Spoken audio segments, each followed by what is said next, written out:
Всем доброе утро. Good morning, everyone. Welcome to the third Belarusian ICT Summit. The topic of today's discussion is a big one: modern technologies and technological trends. And I would like to give the floor for the welcoming speech to Minister of Communication and Informatization of the Republic of Belarus, Chair of the Forum Organizing Committee, Konstantin Shulgan.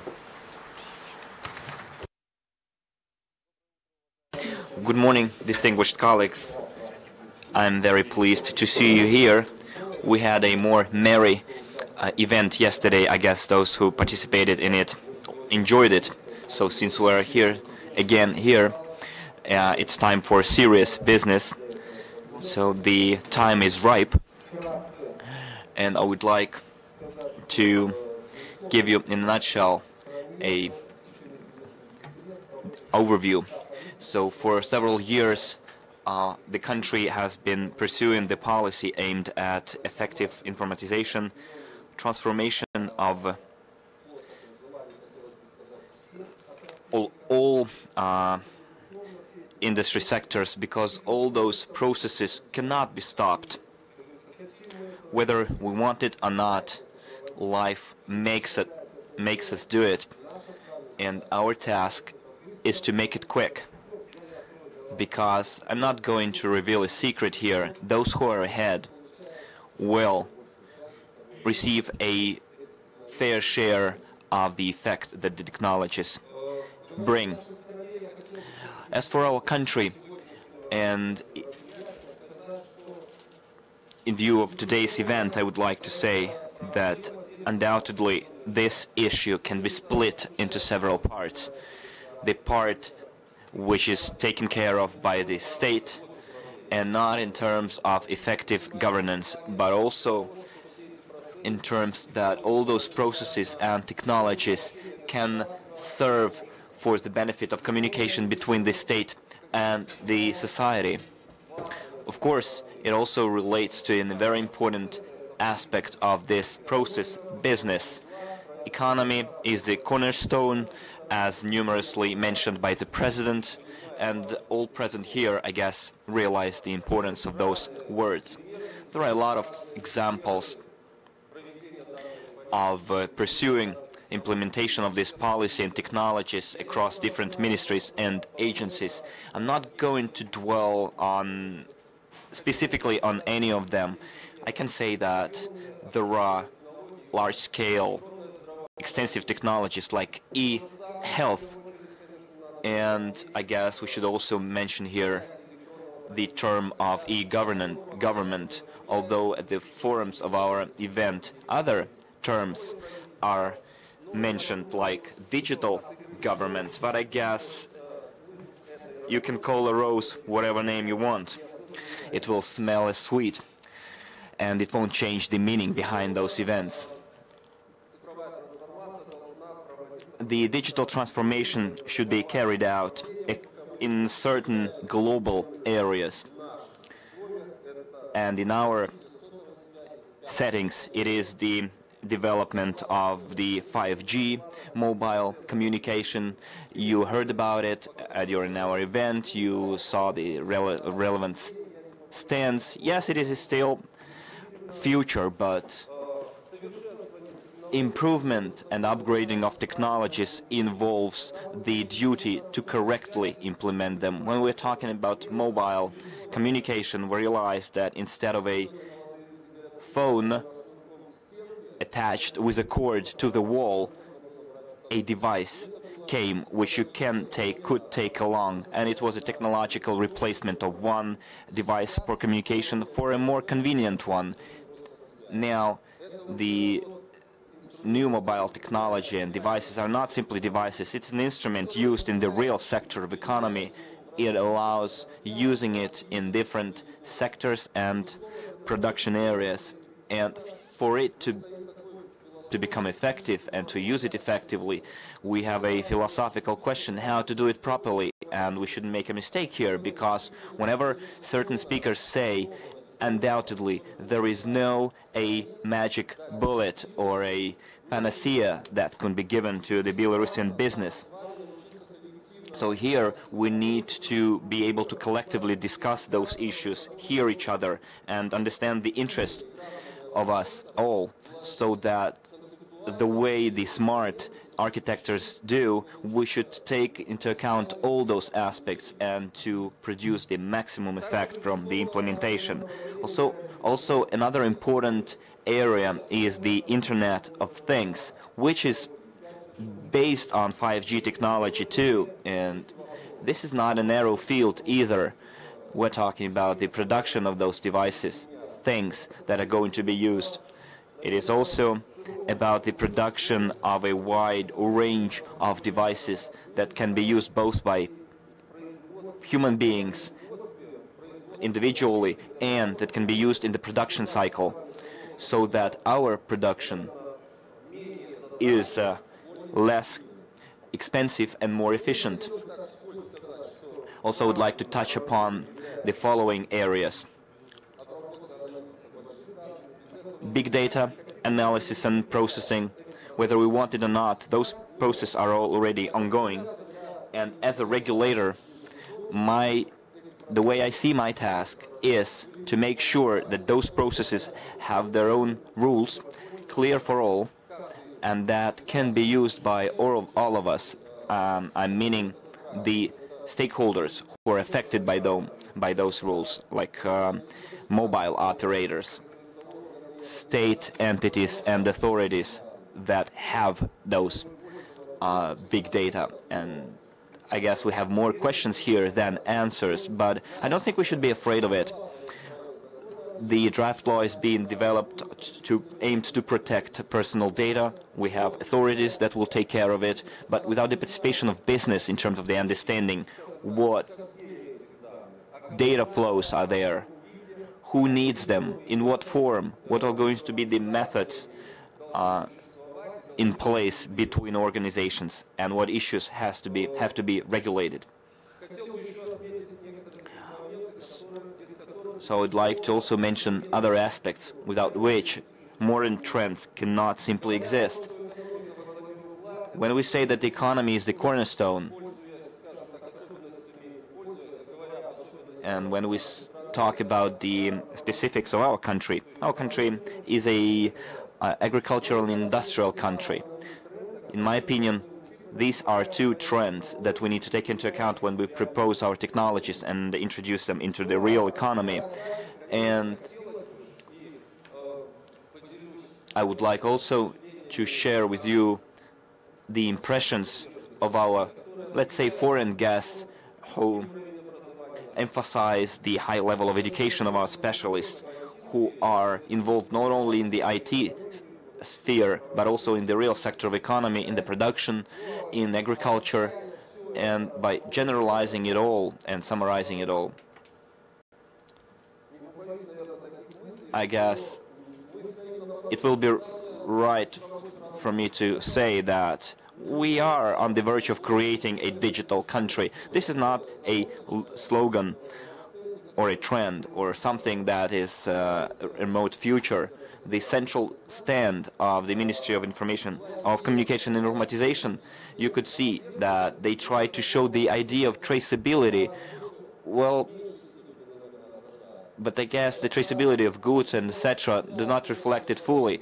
We're talking about the uniting or connecting the producer who produces the goods, marks it, labels it, hands it over to the logistics teams, then the goods go to the carriers, then to the end users, or is transported overseas. And this whole system, in my opinion, are connecting 90% of population and allows the controlling authorities not to visit physically the enterprise itself and do not interrupt the production process. They will simply have access to the system and can regulate and control the entire process remotely, which is very convenient for everyone. And this system, the elements of this system are already in place and are in operation. We just need to link them together, and our country will become a digital country where digital technologies will both help the producers and everyone else in the chain. up to the end user. And in order to cut it short, I would like to call upon you so that all those solutions that are presented at our exhibition would find their final real consumer, so that we transform our exhibition not only in our achievement, in the showing of our achievements, but into a platform where real consumer can find real solutions which can be adapted to his or her needs and tasks. And here, I would like to hear from you all those issues that we as regulators need to further elaborate and change the ways we communicate and make decisions, so that all those displayed technologies will eventually find their real consumer. Thank you for your attention, and I wish all of you good productive work and good interesting speeches. Of course, ICT today ensures transformation of various spheres of economy, and with this topic we'll listen to Hao Yufu, Director of Bell Huawei Technologies.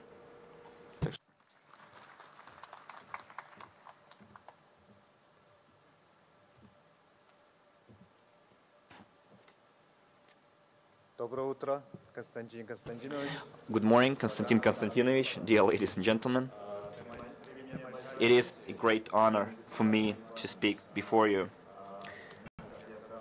And I said, it is my second motherland, Belarus, where I spent a huge part of my career with Huawei, and I'm very pleased that I can share with you our vision of the future, where digital technologies will become available for everyone, where digital technologies will make our lives easier, convenient, and better. At the moment, ICT technologies such as artificial intellect, big data, 5G, Internet of Things, clouds, started influencing our lives greatly, and the number of consumers and hopes for the safer future. And according to our predictions provided in the Global Vision and Development of Industry 2025, in the personal and family lives, the number of personal intellectual smart terminals will total 40 billion in 2025. Globally, the number of companies using technologies based on artificial intellect will achieve 86%, while the level of utilization of big data will increase up to 180 to 80%. One of the main tasks of the company's management in future will be the use of those assets and the development of ER and EBR, and it will help us perceive what is beyond the tangible world. In 2025, the number of smart devices will achieve 4 billion, and the personal users of VR and AR will total 440 million people. The digital technologies are playing more and more key role, which ensure the economic growth, state safety and security, and global competitiveness of the country. We are very pleased to observe that Belarus is developing their digital economy and brings it to the national strategical level to implement that goal. The President of the Republic of Belarus, Alexander Lukashenko, signed the decree on the development of digital economy, aiming to attract technologies, means, and highly qualified human resources from the country, and to create favorable environment for them to conduct business and to attract them to Belarus. The President also mentioned about the creation of an effective mechanism to develop the future village, and using the ICT technologies to ensure the agricultural production and to improve the living conditions of rural populations. Along with that, the President also recently mentioned that ICT industry is being implemented into individual sectors, and in particular medicine, education and production, and is developing and penetrating all areas of life of community. And being as the leading supplier of ICT, we've been working for 18 years in Belarus, and together with the Belarusian operators we've set up a basic infrastructure for ICT and also laid the solid foundation for the development of digital economy. According to the MC report to 2017, Belarus ranked 32 in the global rating in the area of ICT development and is the leader among Eurasian countries. And in 2018, Belarus ranked 38th in the UN rating in terms of the e-government development, and compared to 2016, it rose by 11 positions. And here I would like to share with you an example how the ICT development in China facilitated the structural transformation of the economy. The development of the digital economy can yield benefit from the developed ICT infrastructure. In 2018, the State Council implemented the Internet strategy plan and converted into a state strategy to increase the Internet speed and to reduce the costs. And it urged the telecommunication companies to develop the plan for increasing the speed and reducing the costs, and to facilitate the increase of the wideband Internet speed by more than 40%, and to promote projects aimed on the wideband Internet in rural areas, and within the next 3 years to continue taking measures to increasing the speed and reducing the cost, and to ensure that the wideband Internet is going to become the main services, and people will be able to bear the costs related to using such Internet. And at the moment, the data shows us that the number of basic stations 4G is 4.4 million, while the number of people covered by 4G is 99%. The average 4G access speed is 30 megabit per second. The coverage ratio, the coverage with a fiber optic network, is 96%. The level of penetration of fixed wideband Internet is 70%. The Huawei company adheres to the concept of in Belarus for Belarus. For that, we are striving to bring the ICT development to the level of the national strategic development, and also the related Internet industries, and also to develop standards for the coverage with high-speed wideband network. Secondly, to facilitate across the board in the development of wideband network, to connect organizations, households and people who have not been yet connected, to increase the level of coverage with Wi-Fi, 4G Internet, and also to lay fiber optic cables to every house, every educational institution, hospital and enterprise, which will facilitate the development of that sector. Thirdly, together to together create an ecosystem and to open Huawei laboratory. We can also provide Belarusian partners with the platform to test their solutions. Therefore, we hope to ensure even higher level quality of services for corporate users and to ensure a win-win cooperation. Fourthly, to follow the path of digital transformation of industry, we need to fully use the ICT technologies to stimulate other sectors and to promote the innovations in order to increase the efficiency. In conclusion, I would like to say that Huawei, as the leading supplier of ICT solutions, opens digital technologies for every human being, household, and organization in order to create a fully intellectual and smart Belarus. Thank you.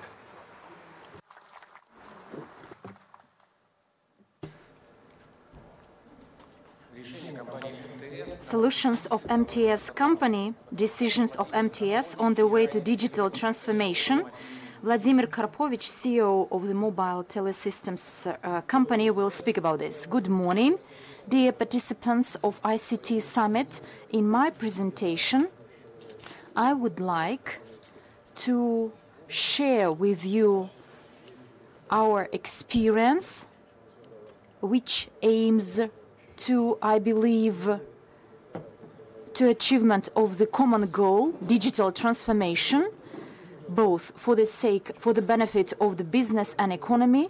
Previously, we said that MTS and MTS group of companies adopted a strategy which is to facilitate the creation of the infrastructure which ensure enabling conditions both for the business and the consumers to achieve this goal. The infrastructure covers the relevant network of data transmission, fixed and mobile networks, the infrastructure of cloud estimations and calculations, and we believe that it is important to develop platform solutions, digital solutions, which are highly demanded. And we find it important to run these initiatives and see them supported by our consumers. In terms of the infrastructure, MTS is known to ensure relevant coverage of the territories and provision of the relevant outdated technologies, but the results in 2018, we shall have one step ahead, providing to the consumers new solutions, the LTE technology, for example. We build and create in cooperation with our B-Cloud, our infrastructure partner. We create this proposition to our clients, and for 2018 our plan is to double the solution which is operational and functional today and improve the relevant quality of coverage of the territories. Here I would like to note that the development of the infrastructure directly affects and impacts the digital behavior of subscribers and users. In particular, if you look at the statistics for 2016 and compare it with the current status quo, the data use growth increased by 350 times. This is a substantial increase, whereas the voice services are developing, but only there is a 5% growth, which is not very radical.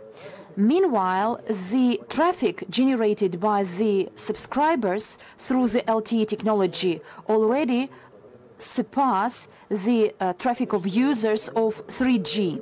The number of these users and subscribers is continuously increasing. In early 2018, we announced 1 million subscribers using LTE technology, whereas At the end of this year, we expect 2.5 million of such users. And what are the reasons? This is reasoned by the change of the terminal equipment and the penetration of the LTE smartphones. It is increasing. And early 2018, for example, the share of LTE smartphones was 57%, whereas at the end of the same year, 2018, it was 75%. And accordingly, we see that at the end of this year, this percentage may be almost 90%. MTS is working hard and building the infrastructure in line with the expectations and the demands of its subscribers and users. What happens in practice? We observe the evolution of the high-tech technologies and the degradation of the previous generation technologies. 2G traffic is reducing, and we anticipate that in the next 2 years, the users and subscribers that use 2G standard will almost disappear. And the decision about the elimination of 2G technology will be taken by the regulator. What are the prospects? It's clear, and the professional community is thinking about a new wave of technological development. Here I refer to 5G technology, which is at Barcelona exhibition was very confident to demonstrate its readiness for deployment. And according to the studies of the analysts, we see that 95% of IT directors of large and medium-sized IT companies view the prospects, consider the prospects of the deployment of 5G-based technologies, and 73% agree that these solutions will play a revolutionary role for business development and the Internet of Things in particular. MTS also demonstrates and shows its interest and readiness for this development, for the development of this technology in Belarus. And it's obvious that the decision must be taken by the regulator. At present, there is a task force functional on this issue, and we are impatient to get the positive decision taken, which will empower companies to work independently and develop this technology. The approaches are radically different from 4G technology. They require more efforts, and the preliminary preparation of the network for the deployment of this technology.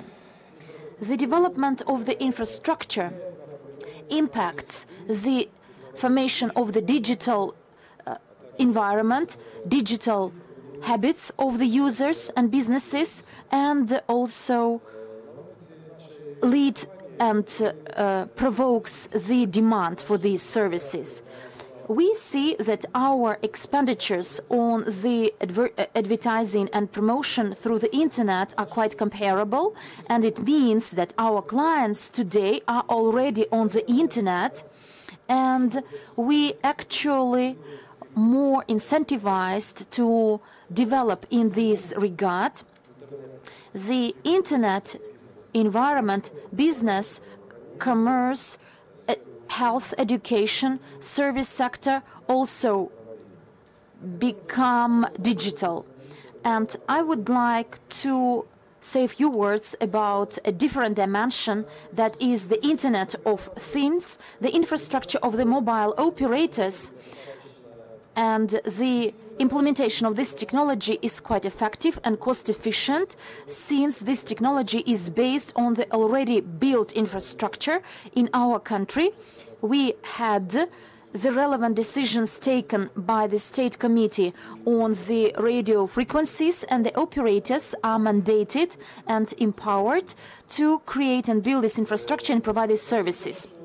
But I would like to say that the previous year, last year, was characterized by the active work with our clients. First of all, I would like to note that we have shaped very productive relations with the Belarusian industry, with the vendors and solution developers related to the measuring equipment, terminal equipment, and we have entered into about 23 agreements in this regard, and also started the test zones for our business users to demonstrate to them the effectiveness of this technology and help them realize the benefits of these technologies.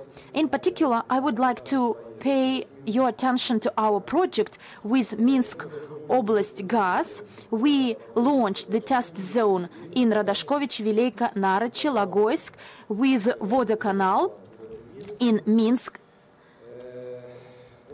And thanks to these technologies, users started in a convenient way pay for the services of water supply without the need to read these metering themselves, but the supplying organizations also managed to find additional resources and get some savings to invest into the development of their businesses. The effect is visible, but now we are looking forward to the final decision to be taken to replicate these technologies and scale them up.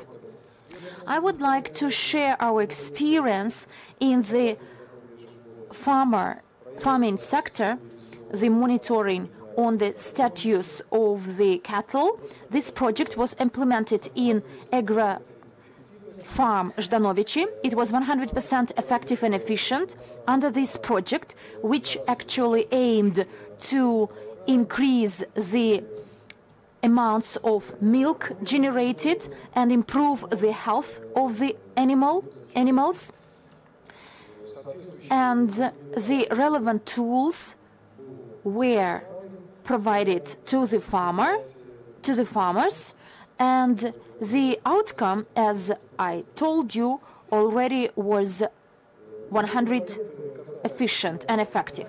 A new project, which is in the area of utilities sector, and it aims to improve the solid waste management systems. Today in Minsk, at 5 sites, this project is being implemented. We pilot it in cooperation with the organizations and identify business models for the deployment of such solutions. So we identify the sites, the dots, or those areas which will improve the efficiency and performance of such organizations. I would like to appeal to the audience saying that the Internet of Things is a large-scale dimension, and the area where the process may develop is not complete, and with those projects I have mentioned today. Therefore, I encourage vendors, organizers to build dialogue with us, to build these solutions together. MTS will provide open interfaces and the relevant traffic solutions. And once again, I would like to note that MBIT technology is highly demanded in other countries of the globe, which evidences that there is a trend for the future prospect and for the future growth. The cloud products, cloud solutions we propose, they today cover such utilities as resources, the volume of the memory, the network infrastructure, security. So these are those pillars covered. We have some successes in a number of industries and sectors. In the petroleum sector, banking sector, education, IT. But here I would like to share some and highlight some of the fields, Eventer, IT small company, a small business which lacks substantial resources to form and create its own products, but it gets these opportunities from MTS. It gets the required configuration for the time required and needed, and in the result, this company can achieve its business goals and minimize the costs of the product creation. The second example is a store chain mile. The infrastructure is diverse. It is not one store, one shop. This is a chain of stores. This store transformed its 1C program into the cloud, and by this, through the limited time, it managed to achieve its business goal. When we are referring to the cloud today, an important element is the traffic solution and the integration of the infrastructure, and traffic and cloud infrastructure is the benefit which today MTS company offers. In particular, for Belarusian market, we have an innovative solution, SD1 technology, a software which programs the formation of the channels for rental, and the networks, and this solution enables the users to operate not only the MTS on the MTS infrastructure, but the infrastructure of all the other operators in the country. And through this, businesses can optimize their costs and improve their performance. The next area of our operations as identification of the users. In general, the digital universe has its rules. Users like comfort and convenience of the use of different services, and the internet is not an exception here. Today, being on the internet, it is related and connected with the identification system. There are a lot of different logins, passwords.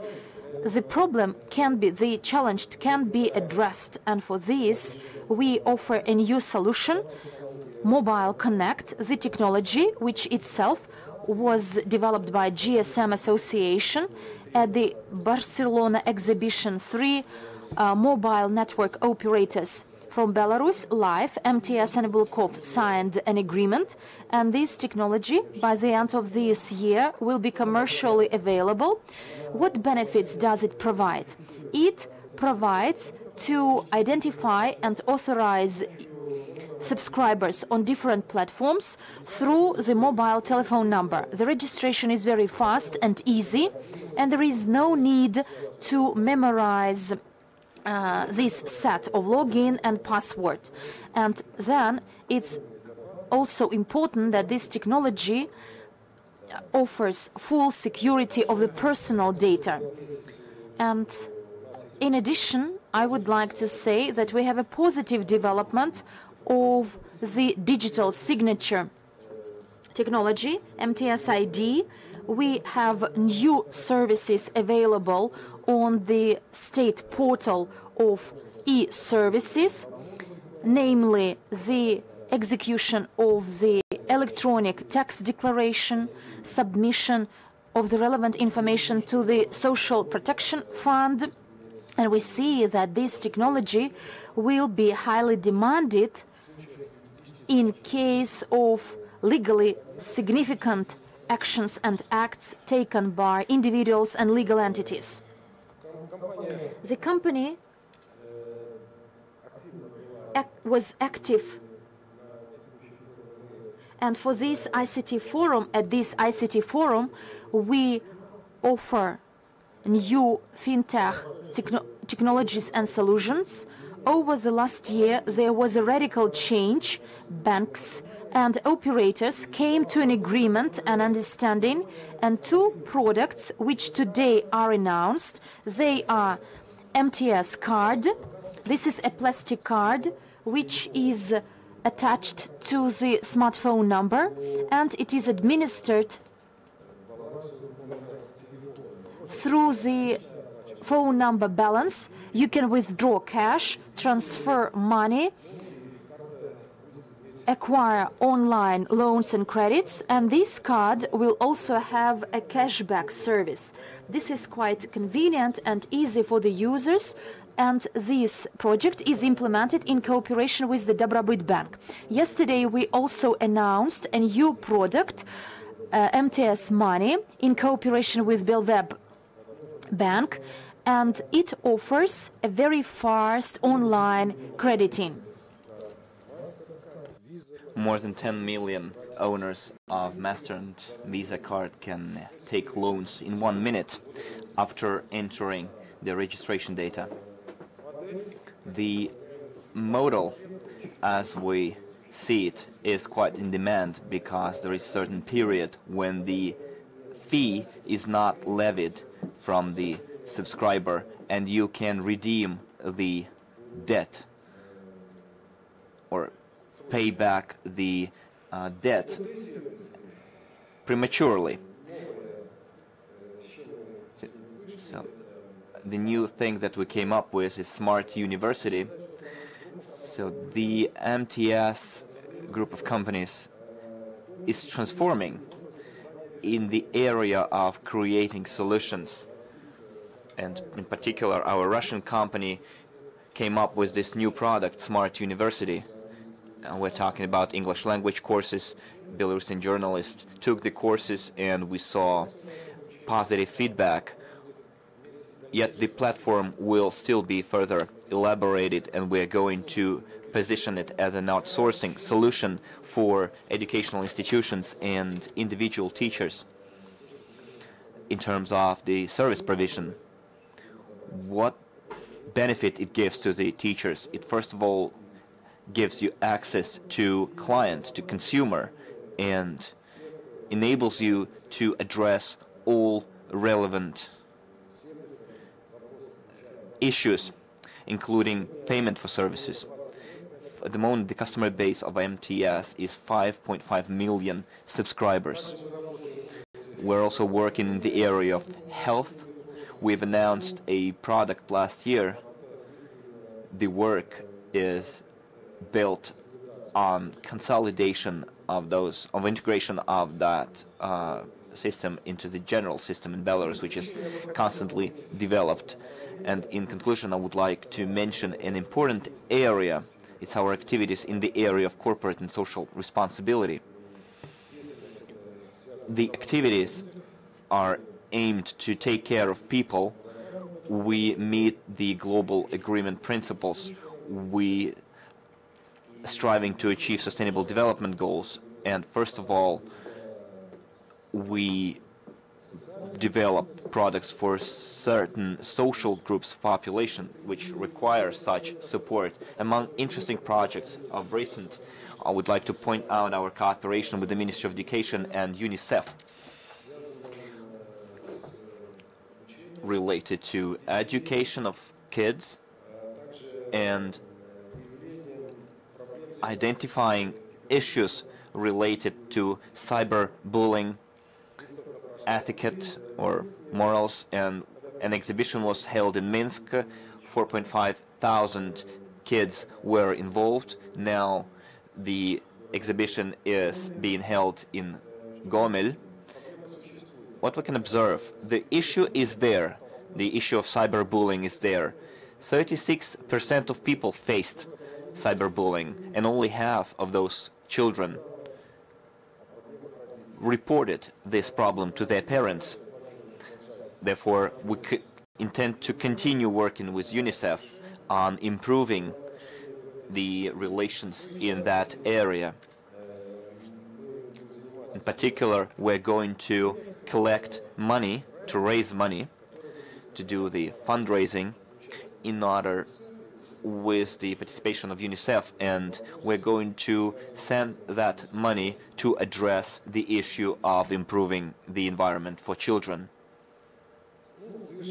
In conclusion, I would like to point out that the pace of development of digital products will obviously increase. And once again, I'd like to draw your attention to the fact that MTS considers itself a partner for business in Belarus in the development of those products and invites you to cooperation. Thank you.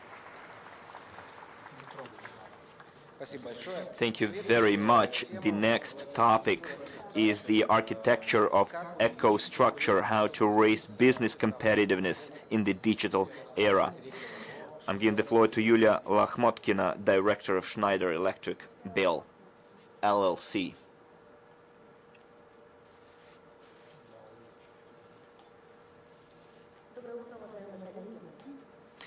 Good morning, dear colleagues. I guess digitalization, which is in our ears, in our eyes, and it has been mentioned several times during this event. I totally agree with the previous speaker when he said that the development of the digital environment affects the behavior of subscribers. We can see it every day. I personally feel it with my child. When we go on vacation, whether it is crocodiles, elephants, or springs, what kids ask about? What is the Wi-Fi password?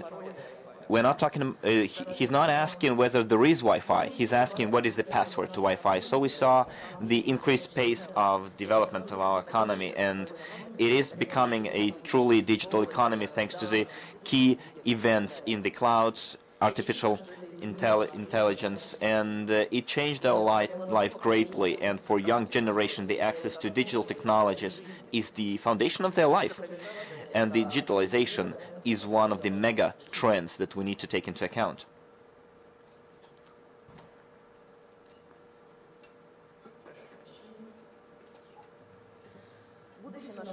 Our future is formed under the influence of mega trends. We are living in very interesting times, and I guess the pace of changes has reached its peak, at least the way we see it. And this pace is driven by mega trends, urbanization, industrialization, and digitalization. Just think about it. In 30 years, the urban population will increase by 2.5 billion people. It means that every year there will be more than 40 cities like Minsk.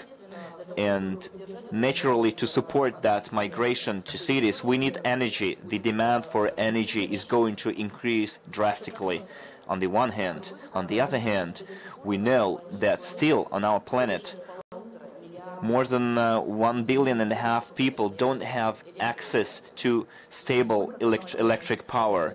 And Schneider Electric thinks that access to electric power is a basic need of human being. Therefore, we develop new technologies and we work on the energy efficiency, and together we can solve this paradox. Connected devices. Well, we already mentioned that technological revolution transforms our life.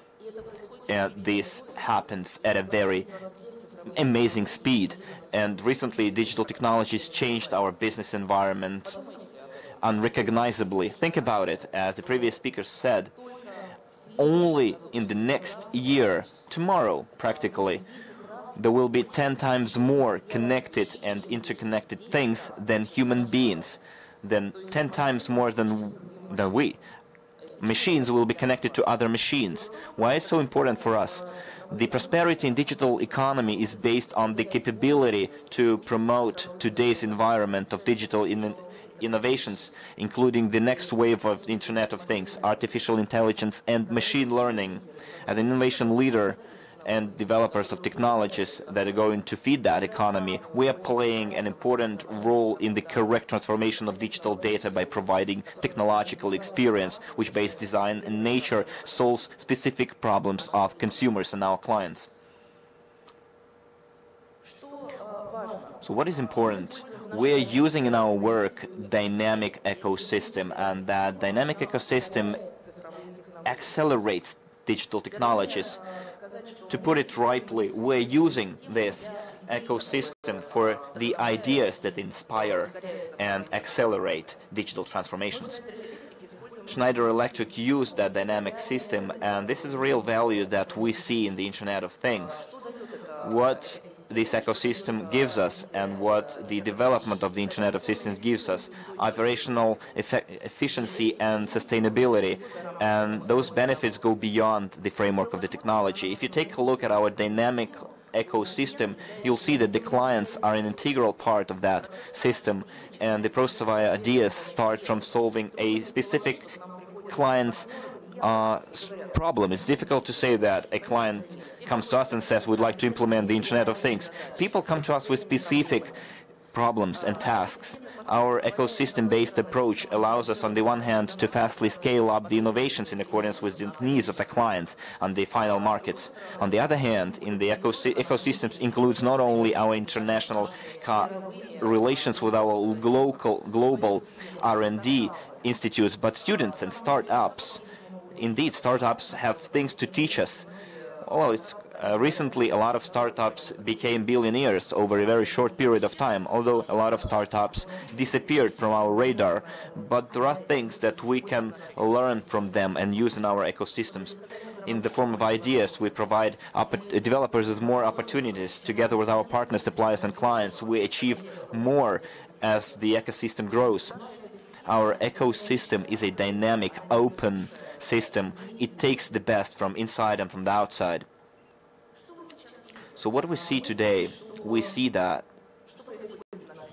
what happens in the world. We see that on the one hand, the Internet of Things develops at a speed of a light, and we get more and more data. On the other hand, IT is not used for specific IT-related tasks.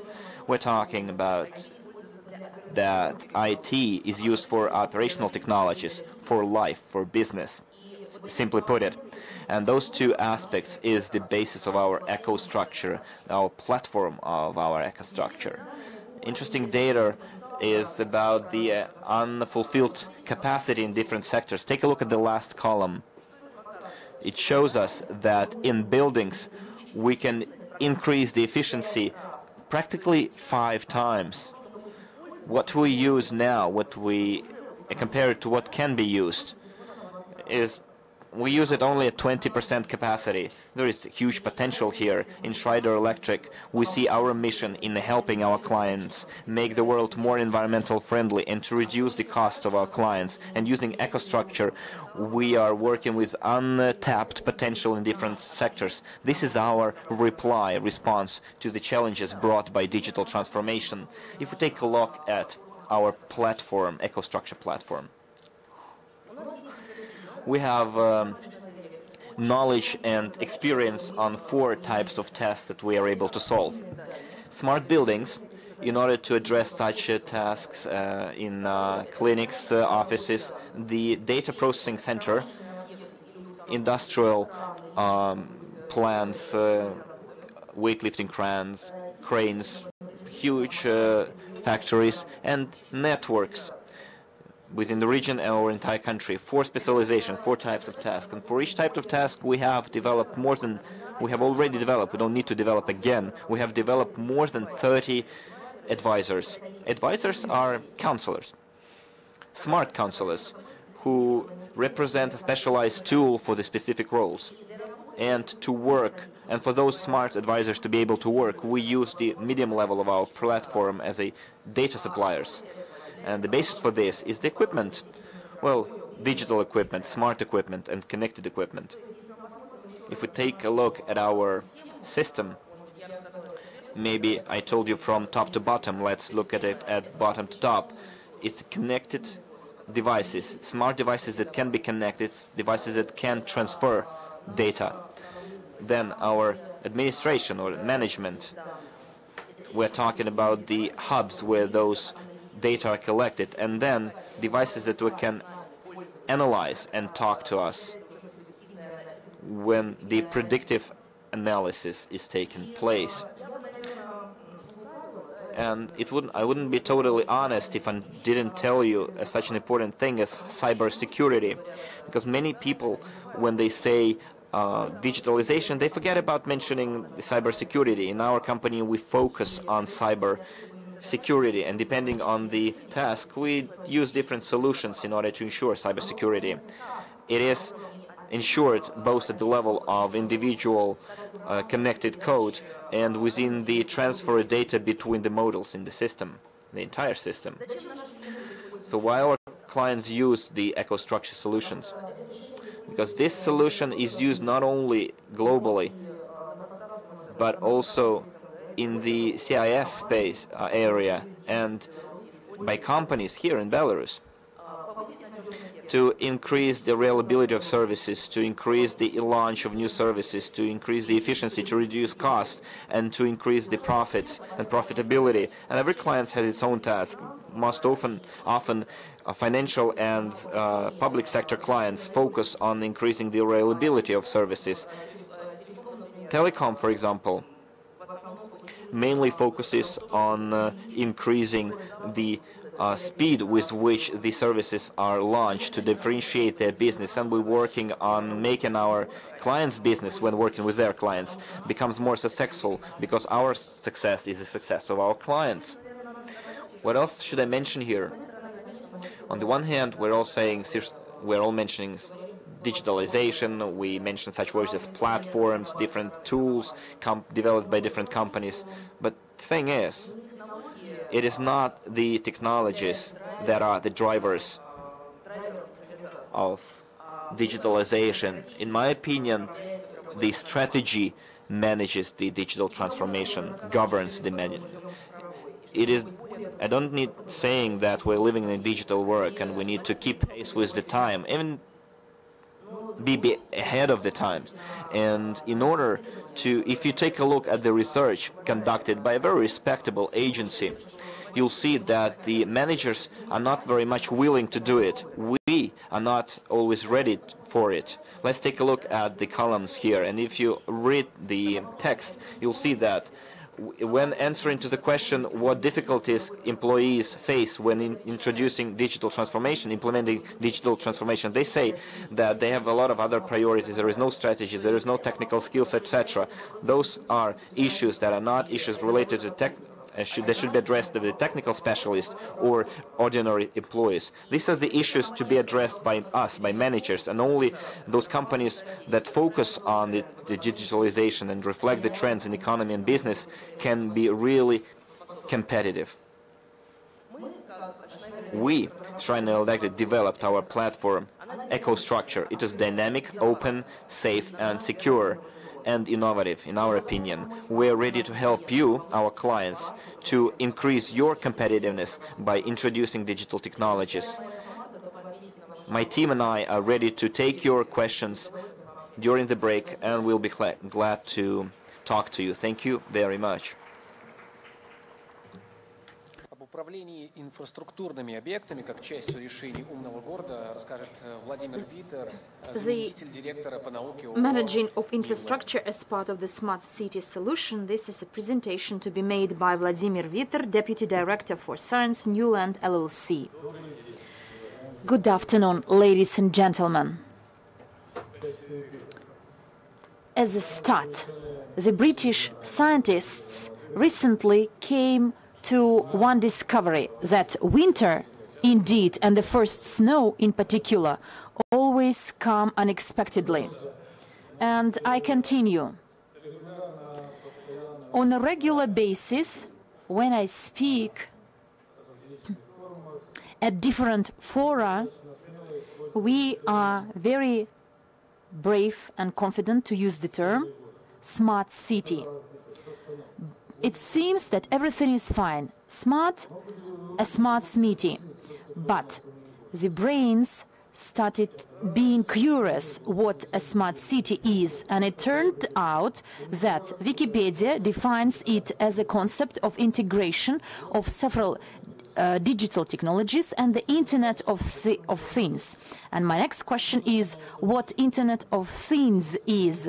And Internet of Things is defined as another concept, a network of the connected facilities, sites, a set of networks, and as a technology or as the conducers and the wires. And this is all about the Internet of Things. The most advanced definition is as follows. The Internet of Things is a system of the combined computer systems connected to the physical infrastructure facilities with the employed sensors and detectors, with the use of the remote control, monitoring and automatic administration without humans being involved. It seems quite clear, but at the same time the author provides the term of the industrial Internet of Things. And instead of the physical facility, there is an industrial facility introduced. And then it is totally unclear how thin can be associated with the industrial facility. No way. And backed by these definitions, there is a statement totally different in each nature, that there is no Internet of Thing and such thing does not exist, but this industrial Internet of Thing hides the service platform path with the access to cloud technologies through the Internet connection. So more or less it seems like this, but the last statement, you understand, can leave because you remember that the Internet is simply a system of networks for the data exchange, and it is based on three pillars: the system of routing,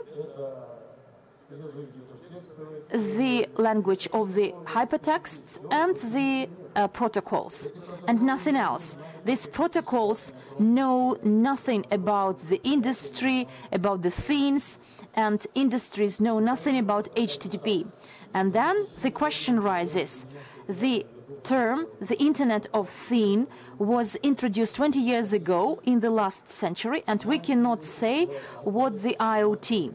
And then there is a question that we have some problems with our standards. In 1991, when for the first time the Internet of Things was mentioned, and in 2014 there was a consortium of industrial Internet established, and the organizers or the founders include Cisco and TNT, IBM, and their main goal was to create the standardized architectures and exchange algorithm between the technological and computer processes.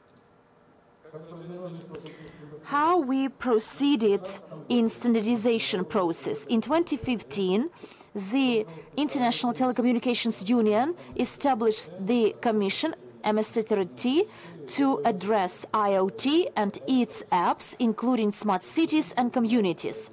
So you see, there is another aspect, not a smart city as IoT, but a smart city is an element of the IoT. And to standardize different methods of compatibility, so they also address it. In 2017, the EU Agency on Information Security published the recommendations on the Internet security, on the security of the IoT in the context of the critical infrastructure facilities. In 2018, the ISO published the guidelines for the vendors of the equipment for the testing of facilities for the information security aspects and the IoT. There are a number of other standards, and that is all. Meaning that as of today, there are no standards for the IoT. There is no relevant definition, no standards. How shall we live further? The basis should be the concept developed when the consortium of the industrial Internet was established, saying that people shall have the possibility to remotely control any facility in any time and in any place. For what reason? Briefly, to optimize the costs and expenditures at any cycle of the life of the product. This is the basic idea, original idea, which through the evolution disappeared somewhere. And even the notion of the Internet of Things emerged at the moment when the technology of the digital identification emerged, which was initially intended for tracing the goods. And what is happening in particular and happened, there was a dimension of digital technologies, there was another area of operational technologies, And now all these scenes are combined.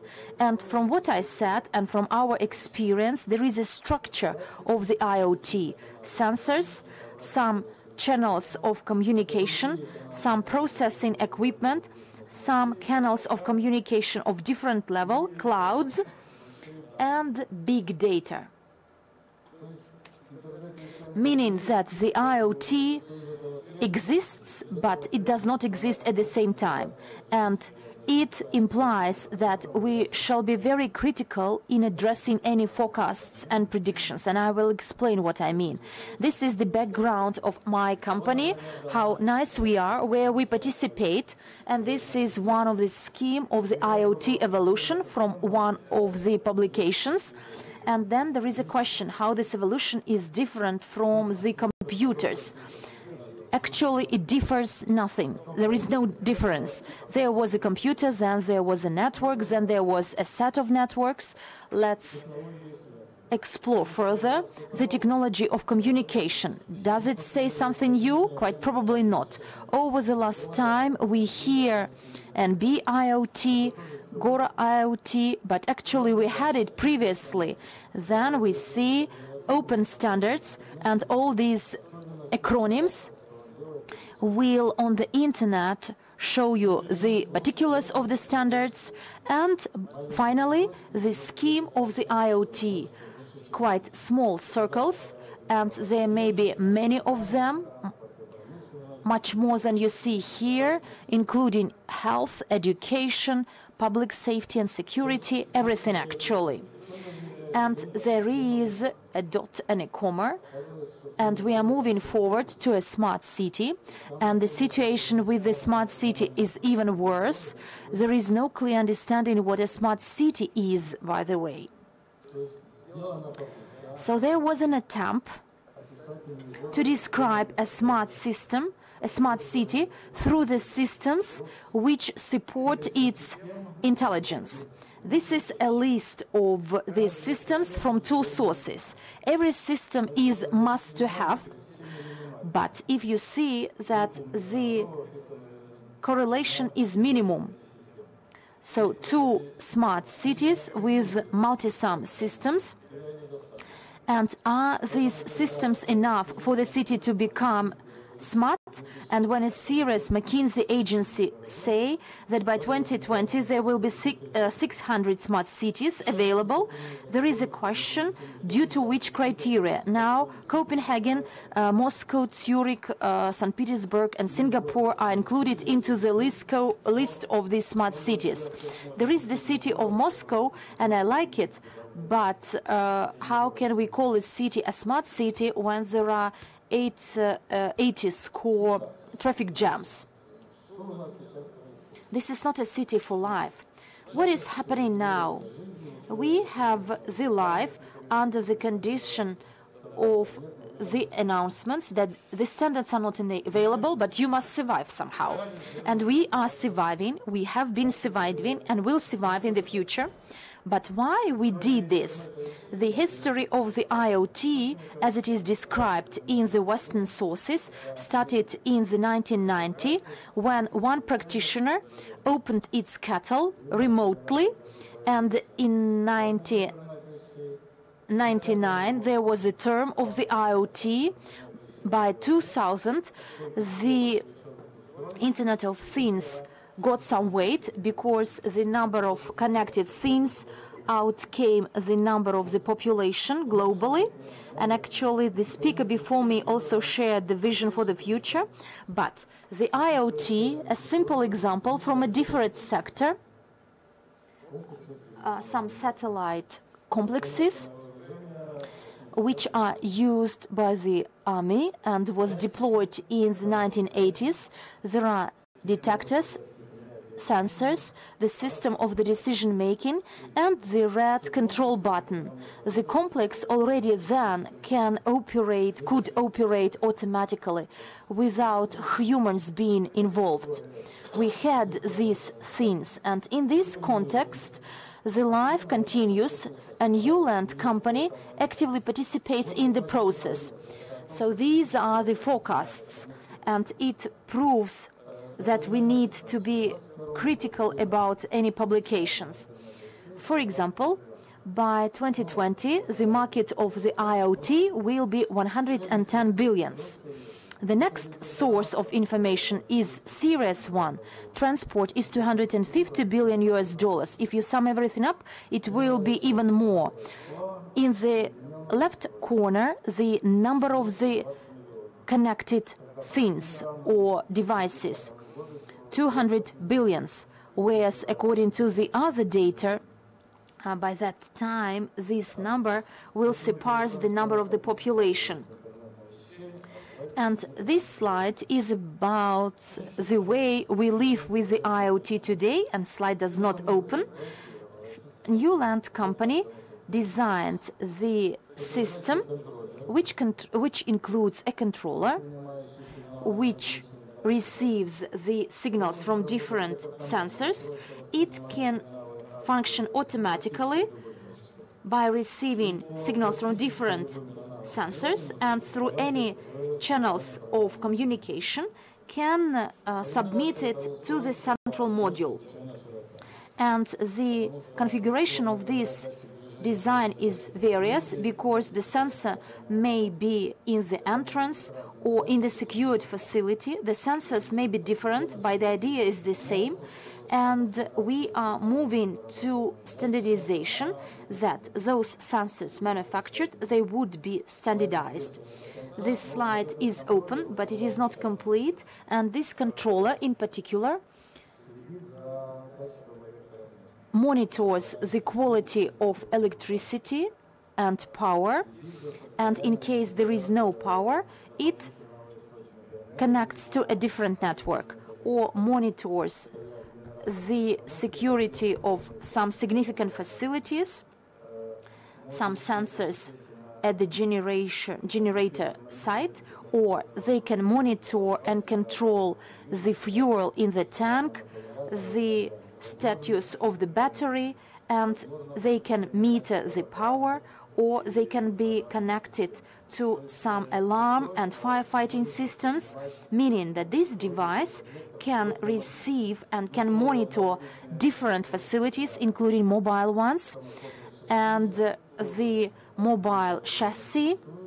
So there are such equipment available, and this is the scheme or the layout. It is much more complicated from all the angles in terms of the weight and the resistance to the external factors, but the idea is the same. The functions it performs are the same and similar. Another peculiarity or feature of this device is that it is connected to the central base dashboard. All the data can be transferred to one dashboard where they are processed, where it is processed or can be processed, or the operator is sitting and monitors the data received and makes some conclusions, or there could be an analytical system functional. The system itself can make the decision. This controller may be attached and supplemented with the video cameras, and you know that there are some sensors attached and supplemented with the video cameras to detect any movements. This video camera monitors the audience, and there is the information that, for example, no thing can be stationed unmovable, or otherwise the operator will receive some signal, or the opposite task may be solved if this is a restricted area and there is some movement. Again, the signal will be received. The functions are very broad and varied, and all this is transmitted to the central module, which is today have the following design. The operator may select what it wants, then in the table the identifiers of the facilities, the types of the accidents, with the algorithm of all the actions to be taken. And this is the mapping.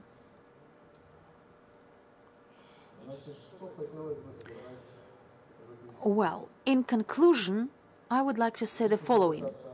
If I try to summarize all the materials, and actually there are multi-sum of them on the OIT, actually I must state that we've been living in the IoT for many years, and our company actively participates in this process and is ready to engage and will continue to engage, and I encourage you to cooperate with us. And in the end, a pleasant piece of news from standardization. In 2015, in Russia, there was NAPI established, the National Association of the Industrial Internet. In 2017, this association signed an agreement with the concern of the industrial Internet on cooperation and interaction, whereas in 2018, at the end of that year, there was a milestone event. It is described here. It was the first time ever when not the national standard was harmonized with the international one, but when the international standard will be harmonized with the national standard. And by the way, a similar association is not present in Belarus, and this association is initiated by Rostelecom, a Russian company, and it acted the main initiator. And we also think that it will be useful for us to get some partnership, because the process of standardization has already been launched, and it would be nice to engage in it, because it seems that Internet of Things will be forever. Thank you for your attention. Thank you very much. And now, a few words about the healthcare in the smart city, practices of introducing e-medicine in Greece. Alexei Shashkov, the Deputy CEO of Intracom Svyaz LLC, Russia. Good afternoon. I do welcome all of you. Unfortunately, the presentation should have been done by our CEO, but due to some causes, he failed to come. Yesterday evening, it turned out that there were some organizational hiccups, and therefore I will speak today. My speech is about Greece, our experience of implementing e-health in Greece. I would like to start from well-known things. You know that everything can be found in Greece, but apart from this, Greece is a very hospitable and friendly country, ready to share everything it has with the world, with us, share its technologies, and many other things as well. A few words about the history, some history background. Which elements we know related to Greece? First of all, medicine, Greek medicine, because Greece is the birthplace of medicine. We know such celebrities as Hippocrates, Aesculapius, and this is a symbol of the medicine. There is a snake. The first drugs were made from the poison of snakes, and this is a global medicine symbol, and it originates from Greece. There are some other terms and terminology originating from Greece, many words inherited from Greece, not in our countries, but worldwide. This is some history background. Now, let's move on to smart city. Since a smart city is a large and contemporary trend, we shall not forget that medicine and healthcare is one of the important components of the smart city. And it is the cornerstone or the backbone of the smart city. The main elements of the ICT technologies include the following. They are cloud calculations, big data analytics, many people talked about this and will speak about this. Artificial intelligence, IoT, mobile speedy networks, smartphones, naturally, and smart devices. With regard to healthcare and ICT technologies in healthcare, this ecosystem includes the common information system, HIS, the centralized national healthcare, telemedicine, which is another integral part, and obviously the mobile apps used by people. Coming back to Greece, the evolution, like in many other countries, sometimes was fast or slower, but the evolution went from the traditional practices when ICT was not used or was used very rarely. You remember the office of a health practitioner. There was a computer, and actually the doctors didn't use these computers, and they kept records manually. So the evolution goes until 2006, when there is a significant rise, and the information technologies take a very serious place in medicine, and we switch on to smart health, where infocommunications become an integral part of it. And we now talk about generalized databases or aggregate databases, accessibility, and etc.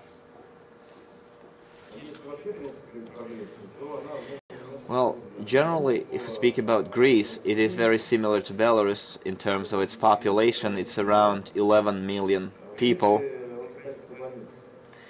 The total number of hospitals is 287 equipped hospitals. We're talking about equipped with 48,000 beds.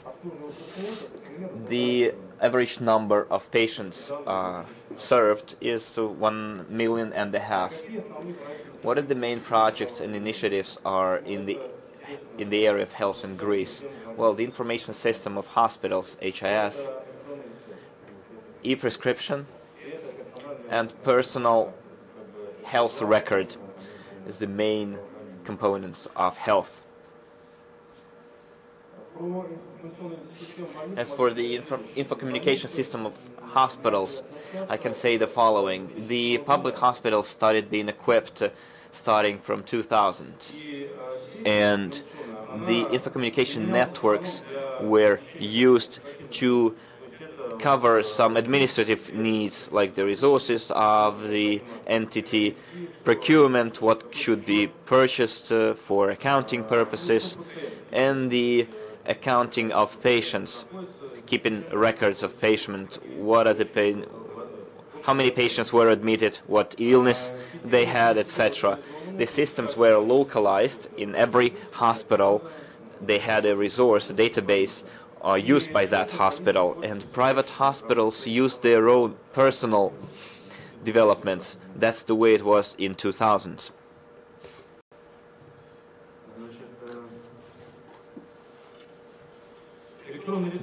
E-prescription in Greece was first introduced in 2010, and it received wide use or distribution right away. Almost 80% of hospitals switched to e-prescription. Now around 5 million prescriptions are made per month. You can see the number of users connected to the systems, doctors, apothecaries, and pharmacies and nurses. They have their own personal login and password and the respective level of access to the health system. 22,000 prescriptions are made every day using the e-prescription system. Personal medical or health record, a very important part of any electronic health system. It contains all the information about the patient. It's there to stay. It's permanent storage. It is protected using different international standards, because we are dealing with personal data here. The medical record is created by the family doctor, or as we call it, general practitioner. Well, Greeks call it family doctor. If the patient comes to a doctor, the doctor creates this medical record, the way it is done in Belarus.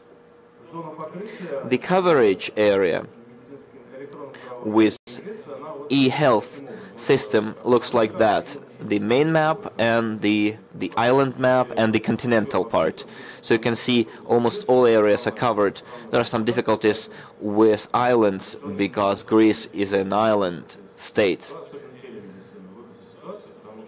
So e-health is a very good solution because it is very difficult to provide remote services because a lot of places are located far away, and there are times when helicopters have to be called in. So electronic records is a very important component. The island-based station looks like this. It's a small or isolated room office. It is a standard office, not a space station equipped with main equipment.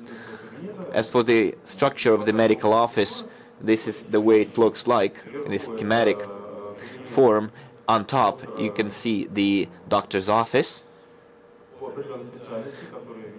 according to its specialty, providing high-quality service. And on the bottom, you can see that island office or island-based office. The main components are the working stations through which telemetry goes. There is a huge monitor where the communication doctor to patient takes place, or doctor-patient altogether. And in the remote account or remote offices, there is different telemedical tools are there, because without them medicine cannot work. We're talking about tools and devices, and there are many of them. In Belarus, a lot of such devices are produced, and now all that data is transferred through the common network. It's a fixed communication operator, like Bell Telecom, and it is all stored in cloud, in the data processing center, in the bottom of the slide. There are other initiatives implemented in the area of e-health. The Ministry of Justice. The inmates are also people. They need medical health services. And now a pilot project is being implemented to cover e-health for prisons with e-health system. And the project aims to cover 30 prisons with e-health services within the next 2 years. There is also a National Center for Preventive Measures and Crisis Management. There are a number of systems there. One system in the Ministry of Health, 7 systems in each municipal center of health, and 20 systems in each specialized hospital. The next initiative is the PACS systems. It's a picture archiving and communication system. It's a medical term. The system allows to store data in the cloud and to provide access to those data from any point to any doctor who has the right to access that information. The system is protected, and it allows to store the data in a unified format, and it facilitates the work of medical personnel. As for PACS, traditionally PACS exists in all hospitals, but in the form of local presence. Every hospital has its own data center where data is stored. The data comes from different offices, as you can see, and then it goes to some common center. This is not very convenient. Well, this is totally inconvenient. PACS should, of course, be in the cloud and should be offered as a service. That's what happens in the world, and in Greece in particular. All data are collected in one data processing center. That center stores the data, and then it becomes available to people who intend to use those data. So doctors are not tied to their locations. They are not have geographical or any other link or ties. The doctor can receive patients, can upload, download data, can remotely receive patients, or can do it in his office, or even when he's on vacation. Well, this is it from me. I invite you all to our small stand organized at the Newland Company stand. We display a number of serious, interesting platforms in the area of ICT. It's the e-health platform. It was launched in live mode, so we have a direct link to the foreign medical center. We have also a platform of a smart city on our platform and the virtual Wi-Fi platform. So you are more than welcome, and I'll be very pleased to see you all. Thank you. So the next topic is about the smart enterprises value in smart ERP solutions. And we'll hear to listen to the IT director of Schneider Group, Russia, Lyubomir Karachov. So, good afternoon, dear experts. Good afternoon, Mr. Shulgan. I would like to express my gratitude to you, to the organizers, this important event, this important summit, for the opportunity to speak here and to tell you what ERP is. ERP is, in essence, the economic heart of a company. ERP is an outdated term. It's enterprise resource planning, and at the moment ERP is a system that manages all the resources of a company, and not only. What we see here today is where ERP is going, what are the tasks that are addressed by ERPs in businesses. First of all, ERP systems today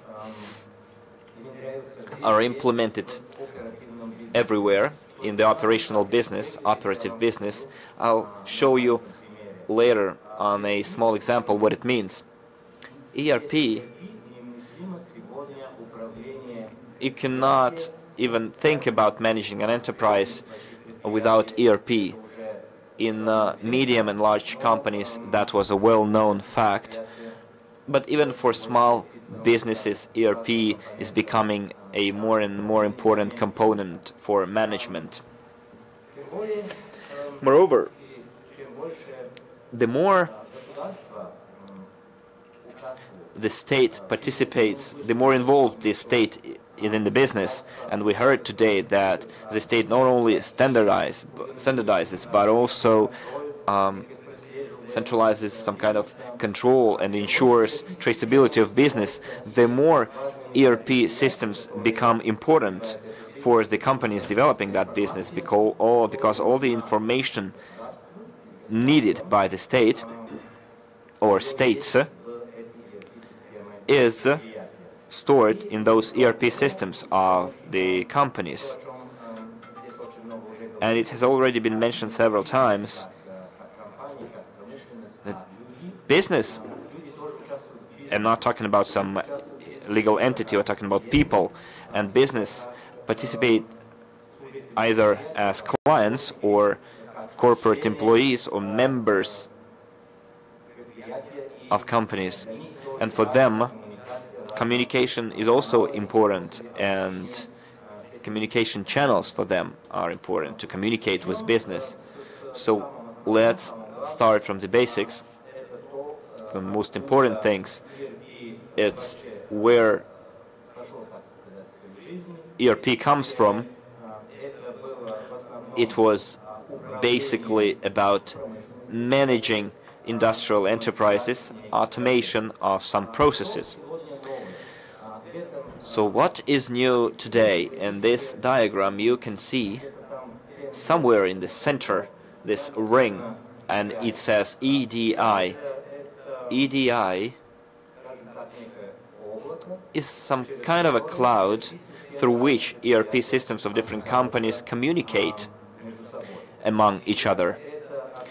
And this communication today is so automated that in the global order procurement chain, the human being is becomes less and less involved. So you can see we're talking about a large truck producer which requires spare parts, and the order or the search for those spare parts is automatically placed through the ERP system into this EDI cloud.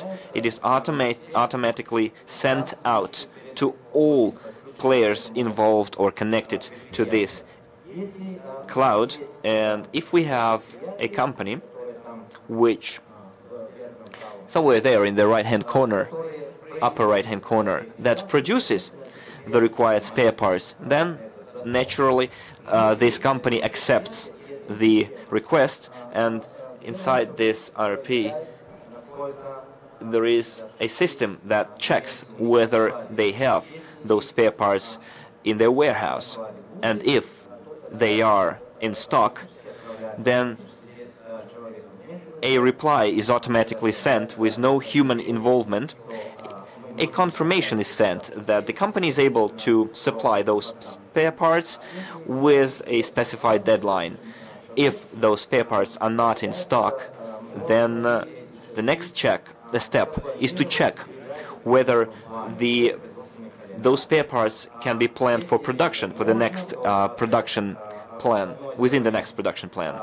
If it's possible, then the production plan is modified, and this order is introduced into this production plan, and then the confirmation is again sent to the truck producer, and a transaction is executed.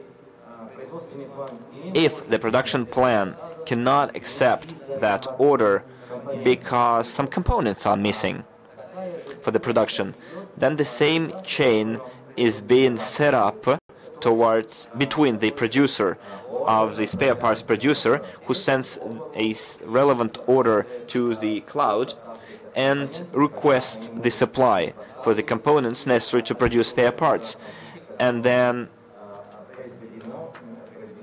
it receives the reply when those components can be produced, and again you have your transaction. We can also see some ties between the two EDI systems. It is a very important aspect today, because here, particularly in Belarus, which is very interesting, for many years the EDI systems has developed like in the form of ACP, and recently in Russia and in the Russian area, in CIS region, their own systems are being developed. I guess you're all aware of 1C and 1C corporate management systems. And those systems have their own clouds, and ACP and those companies that have ACP systems communicate among each other through Bubbleways and other providers and using 1C systems, but the standards are different. There was a question how the state can help further development of business, and as we heard on the previous examples, through standardization. If we see that all this goes through documents like sales orders, purchase orders, if the documents are standardized and if there are translations from one C language to SAP language and the other way around, then this network won't be only operational in the CIS region. It can connect to the global network, to all SAP enterprises, and can send the relevant sales and purchase orders there. So this is what I want to say about the operative business. All those data, production plant components, products in stock, orders, statistics,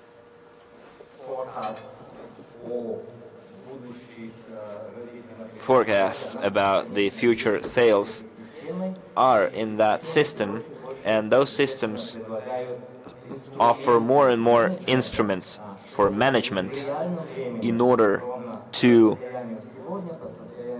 show you, as of today,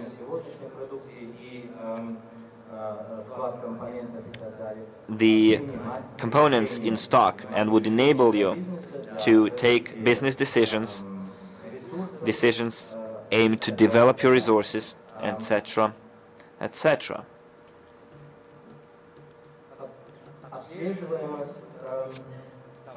Traceability, or monitoring of goods.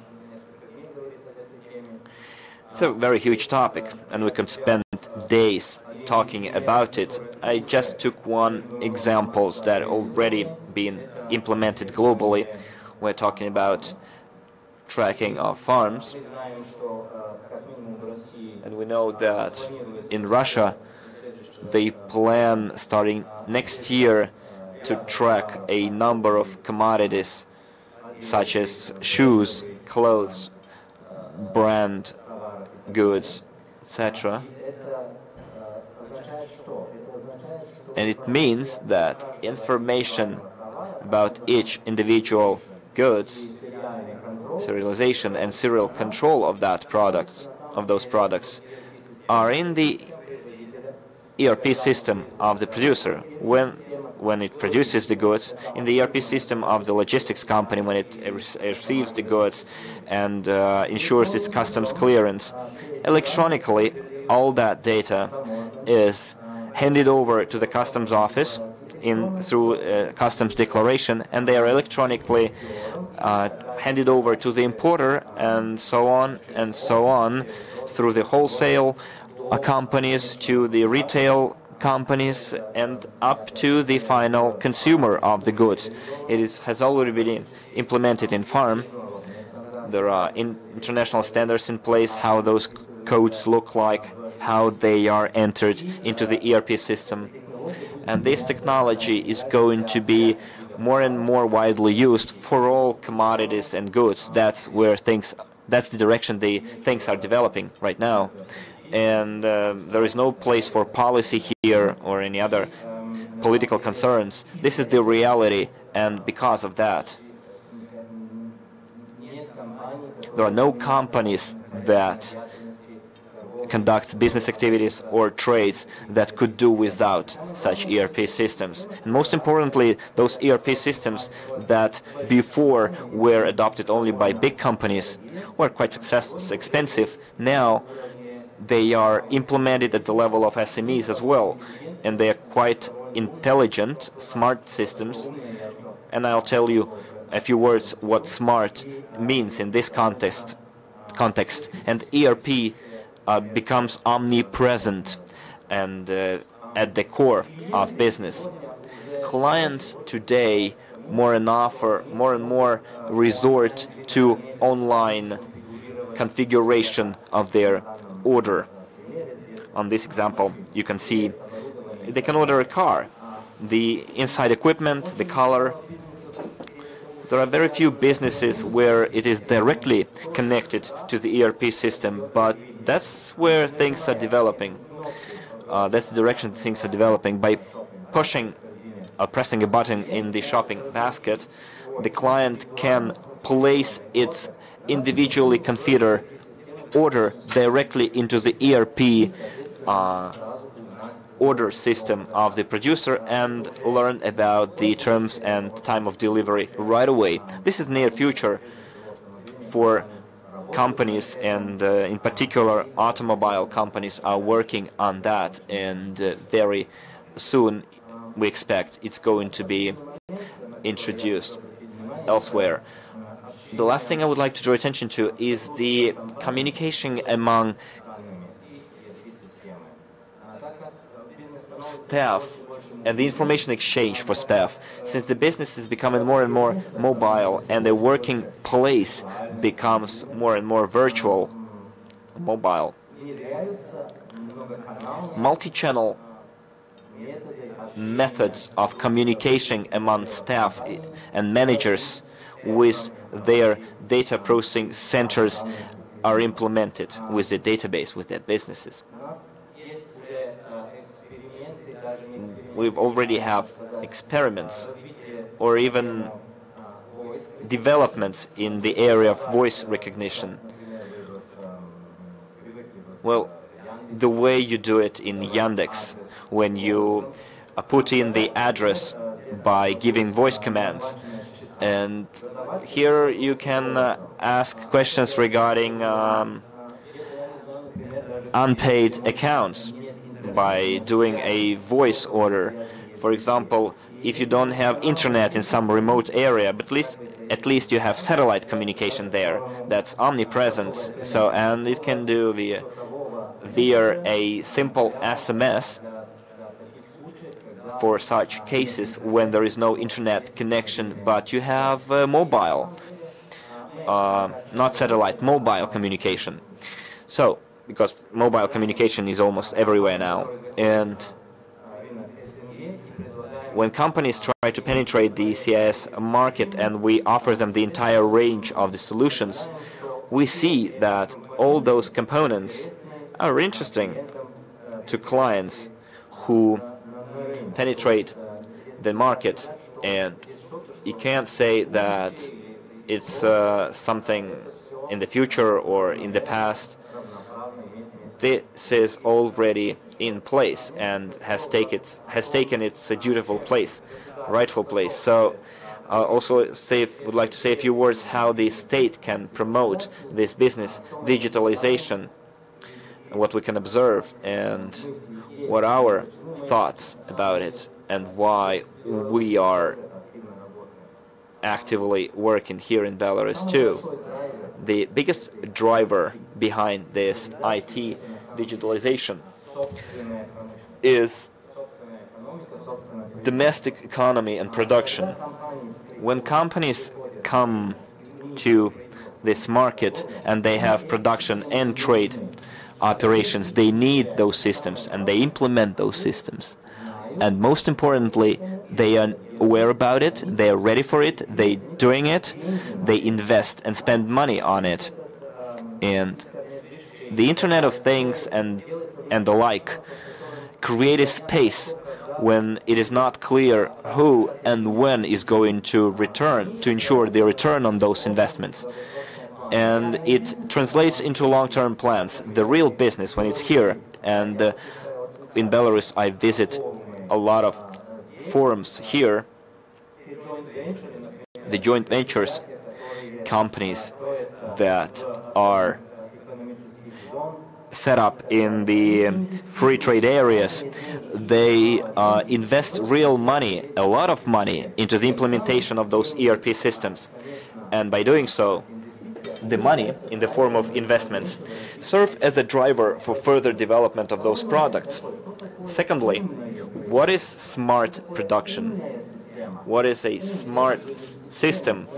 The smartness is not in the system itself. The smartness belongs to the programmers, to the software developers, and for that we need smart IT experts.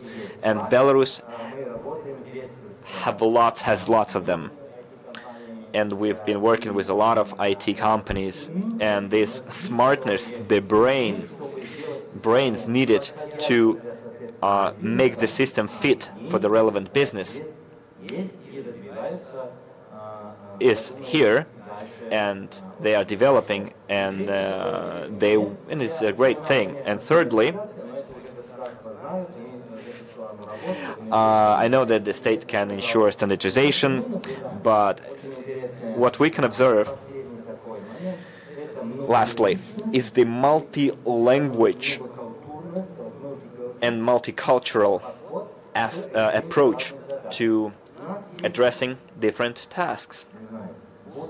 We have like 80 years of development of the Western economy, and the style of planning and business operations. In the CIS, we have our own systems and mentality in certain areas. And in order to bring them together and for the world to become interconnected, will happen when the experts have the understanding of both the Western and Eastern business, 1C and ACP systems, and can communicate in different languages, German, Russian, English, and can create those systems in such a way that the global business that, and one of our last clients developed business in Russia and Kazakhstan, while the headquarters were stationed in Singapore. So you needed to have at least 3 languages here. And we needed an IT branch with such specialists. And I think in Belarus they have them. Thank you for your attention. Thank you very much. Now, digital technologies in taxation. Evgenia Четверякова, Director General of PricewaterhouseCoopers.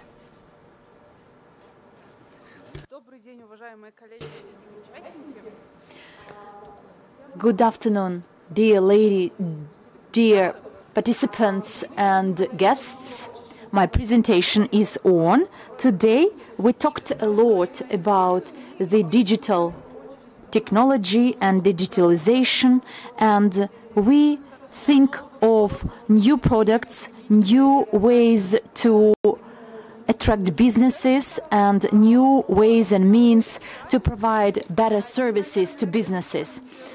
And digital area, and we may not firstly think of the digital technologies in taxation, but since we all together, individually and our businesses are taxpayers, and these taxes are used to finance the public expenditures, this topic is no less important and interesting.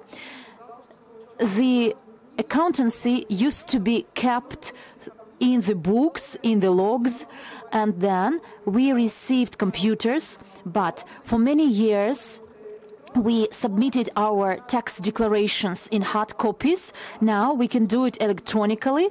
Maybe later on we will not need to submit these hard copy tax declarations. Why we are talking about digital technologies in taxation, and what are the trends in the world in this sector? First of all, I must mention that digitalization in taxation does not exist individually in isolation. It is a part of the common process involving businesses, the data generation, data processing and exchange, and it also relates to the e-government, the interaction between agencies, government and authorities in different countries.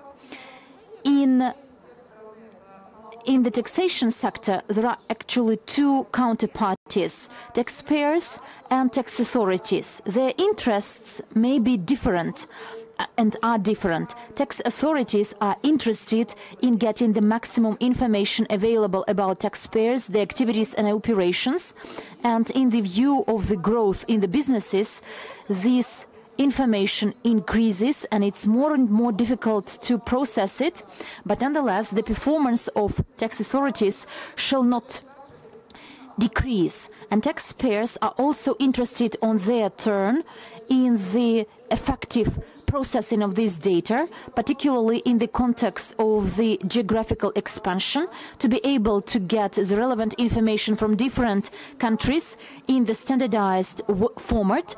And here we cannot but use the standard technologies of data transfer and automatization of all the processes, and the process of tax reporting cannot be isolated.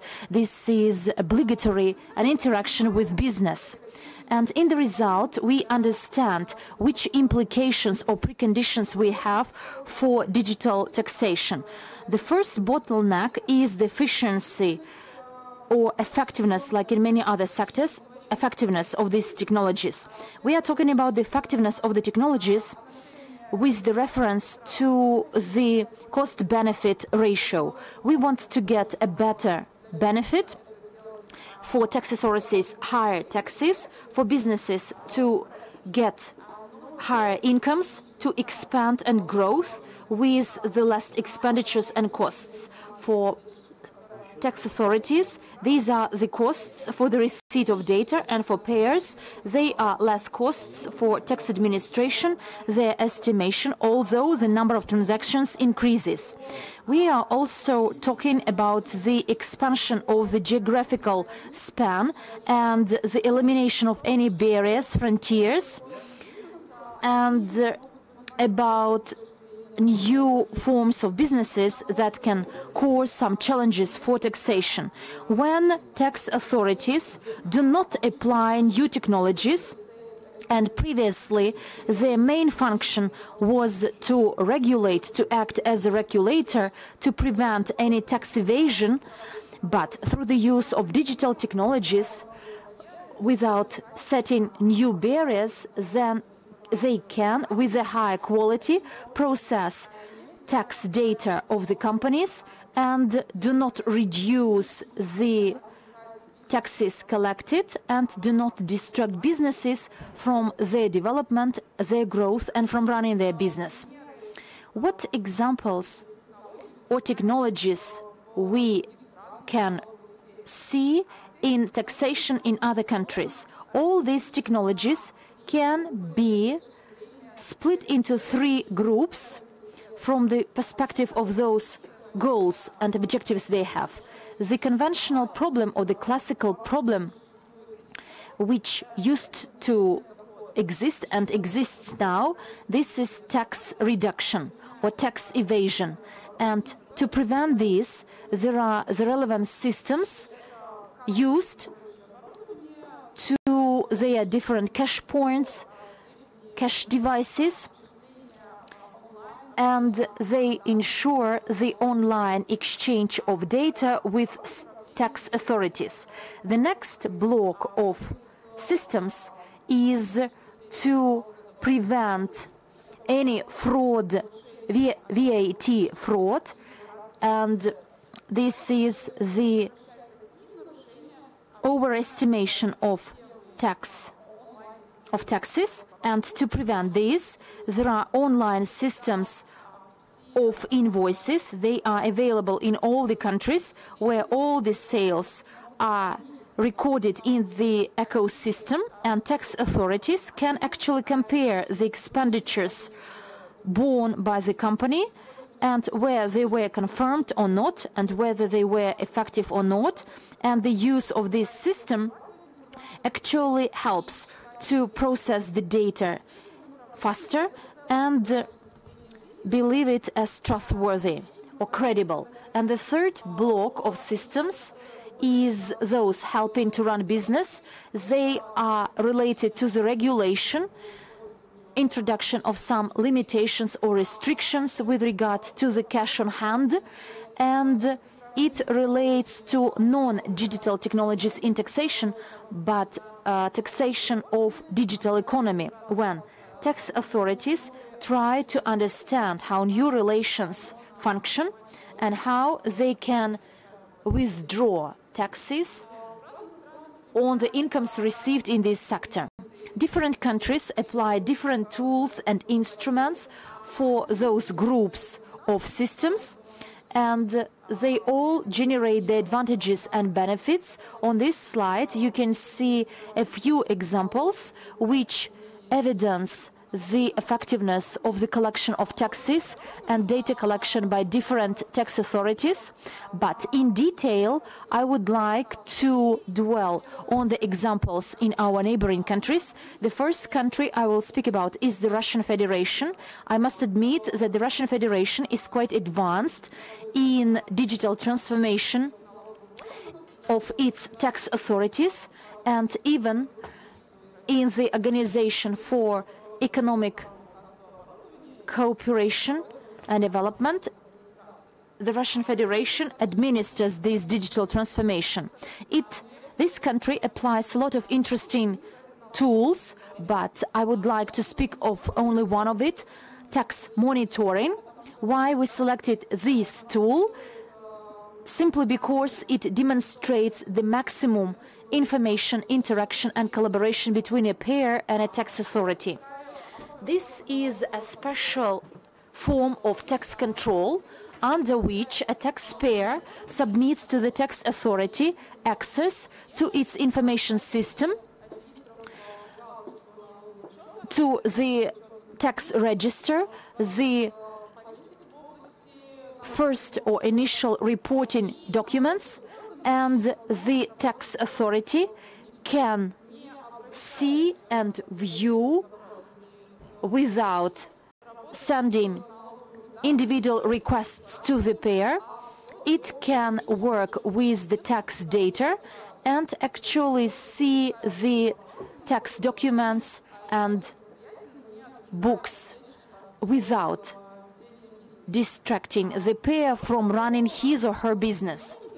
In addition, as part of the tax monitoring between a business, a taxpayer and the tax authority, there is a close collaboration which provides for receipt of the recent responses or explanations and clarifications to the tax authorities, and in the result, the companies that use this form of control are viewed as trustworthy and law-abiding taxpayers, and it impacts positively their reputation. But this form of control is not accessible to all the payers. Only large payers can use it because there are some requirements for their assets and the taxes paid by them. At present, in Russia, there are 45 companies of this type, but this number continuously increases. And the results or the benefits of the use of this tool is the reduction of different expenditures and costs.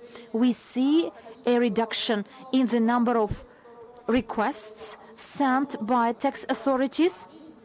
To many extents, they can individually process the data without requesting the companies to provide some clarifications, and it results in the reduction of the costs for the contacts between the company and the taxpayer, and there is a 5-time increase in the document flow. Another neighboring country, which is quite similar to us in terms of the size occupied by the country, there is an intelligent system of tax administration. Potentially, it shall include 7 subcomponents. At present, not all of them function. The brief description you can read on the slide, but the general idea is to have the centralized online system for invoices, for transportation documents, a standard file for tax audit, and in the result, Lithuania also has its result. Here you see the example of the VAT. And most importantly, it is important for any business, the reduction in the number of tax inspections. You can see the evolution from 2015, how they reduced and it applies to all the taxation checks and inspections. And when we compare 2015 to 2017 for different checks, we see that their number reduced from 9% to 37%. Belarus actually follows the same trend. We have our own tools applied, and on a continuous basis, new steps are undertaken. In 2011, there was a requirement to use cash stations, which prevent us from optimizing the results. This is the fight against the reduction of incomes and proceeds. At that moment, it was not a full-fledged system of control, but this year was the launch of that system, and it is still continuous. The gambling facilities were also involved, and now it is connected to the tax authorities, and there is an exchange of data with tax authorities. In 2012, we got a chance to submit e-declarations, which is quite convenient for payers. We may not remember it now, but it is time-saving, it is time saved, and it is an opportunity to expand the electronic communication with the tax authorities. Electronically, we can send our questions, our requests, and this way save the time. Since 2014, we can use the electronic waybills. So this is a system used not only by taxpayers but between the counterparties. This system, unfortunately, is not used widely, partly caused partly to some technical reasons or non-mobility of the payers themselves, because we are resistant to changes. In 2016, we got an electronic portal of invoices. Now, the tax authorities can use this to trace the goods, services and works board and those implemented, and by this way monitoring the tax exempts or tax deductions, VAT tax deductions, and to use this information for the transfer control, because in our context it is used to inform the tax authorities about those transactions with the subordinate entities. In 2018, the VAT was withdrawn electronically for those services provided by foreign companies to Belarusian individuals. Previously, it was not available because there was no appropriate regulation. We are not talking about the technology, but about the taxation applied to IT companies. And technologically, it was an important breakthrough of the adoption of the electronic services. And now, to sign a declaration, one can use the cloud digital signature, and the representatives of foreign companies should not come to Belarus to get the digital memory sticks. And quite probably in the near future, this will be possible and available to Belarusian payers as well. Belarus has undertaken these steps. Ahead, we have a number of other steps, and sometimes I see the information on the discussions to the transfer to XBRL format, the format of the submission of reports, which covers actually not only tax authorities and other stakeholders, but the submission of these reports to banks, and because of its transparency, it accelerates decision-making on different matters. The results obtained in Belarus after the deployment of the tools I told you about, we also saw a substantial reduction in the number of tax checks.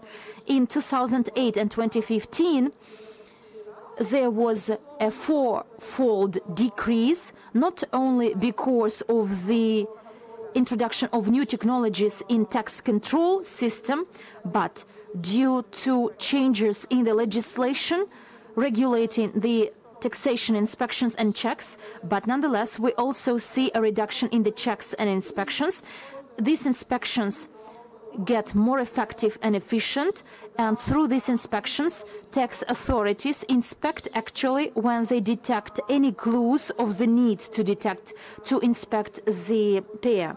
And if we compare the inspections in 2018 and the first part of 2019, there was an 89% decrease. And like in EU countries, we also observe a growth in the collection of VAT paid. It was abruptly realized or saw after the introduction of the system. Then there was a slight decline, but nonetheless the effect is in place.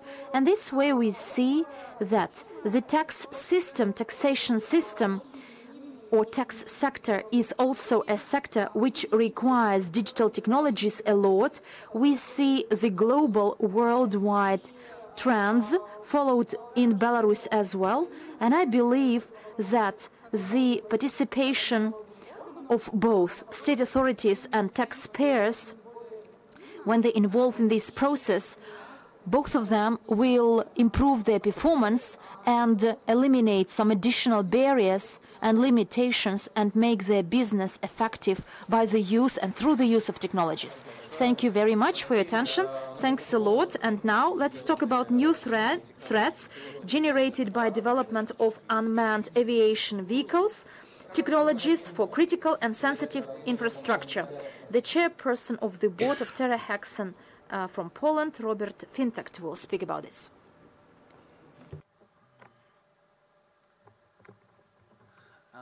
Good afternoon, ladies and gentlemen. Let me say that I am absolutely honored to be here with such a distinguished and excellent speakers and guests. My name is Robert Fintact. I would like to welcome you as a president of Terra Hexen, as well as a member of Polish Chamber of Unmanned Area Vehicles. And I'm here today to give you some facts about the development of drone technology, how this technology has impact on our life, daily life, and particularly what risk it may pose if it's used by irresponsible people. And at the end of my presentation, I will show you our unique solution to protect sensitive area. Terra Hexen, after 3 years on the market, is one of the most professional and advanced companies in the center of Europe. We are a member not only Polish Chamber of Drones, the Drone Chamber, but also a business incubation center of European Space Agency.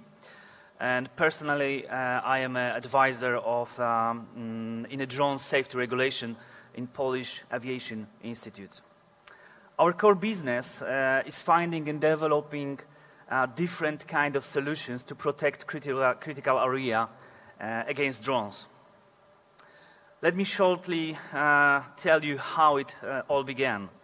About 6 years ago, in 2013, for the very first time, I saw this small, beautiful, autonomously flying machine landing on the water and starting from the water. And I asked owner, operator about features of this flying machine: length of flight, range, and time in air, battery, etc., etc. And he gave me all of the answers for all of my questions, and I was really surprised with the features of this small toy. Then I started asking myself how people will use this toy in a business. For what purpose? Will it change anything around us? And especially, is it still toy or something more? And of course, I heard about the military drones like Predator, Reaper, Global Hawk, or Cloud Shadow, if I remember. But a small drone, commercial drone with a really good camera for everyone to buy in a supermarket. 3 years later, during GTEC's Dubai technological affair, I saw this flying taxi. with an upload of 130 kilograms, autonomously flight. Just jump in, touch the screen, choose destination, and you can fly away.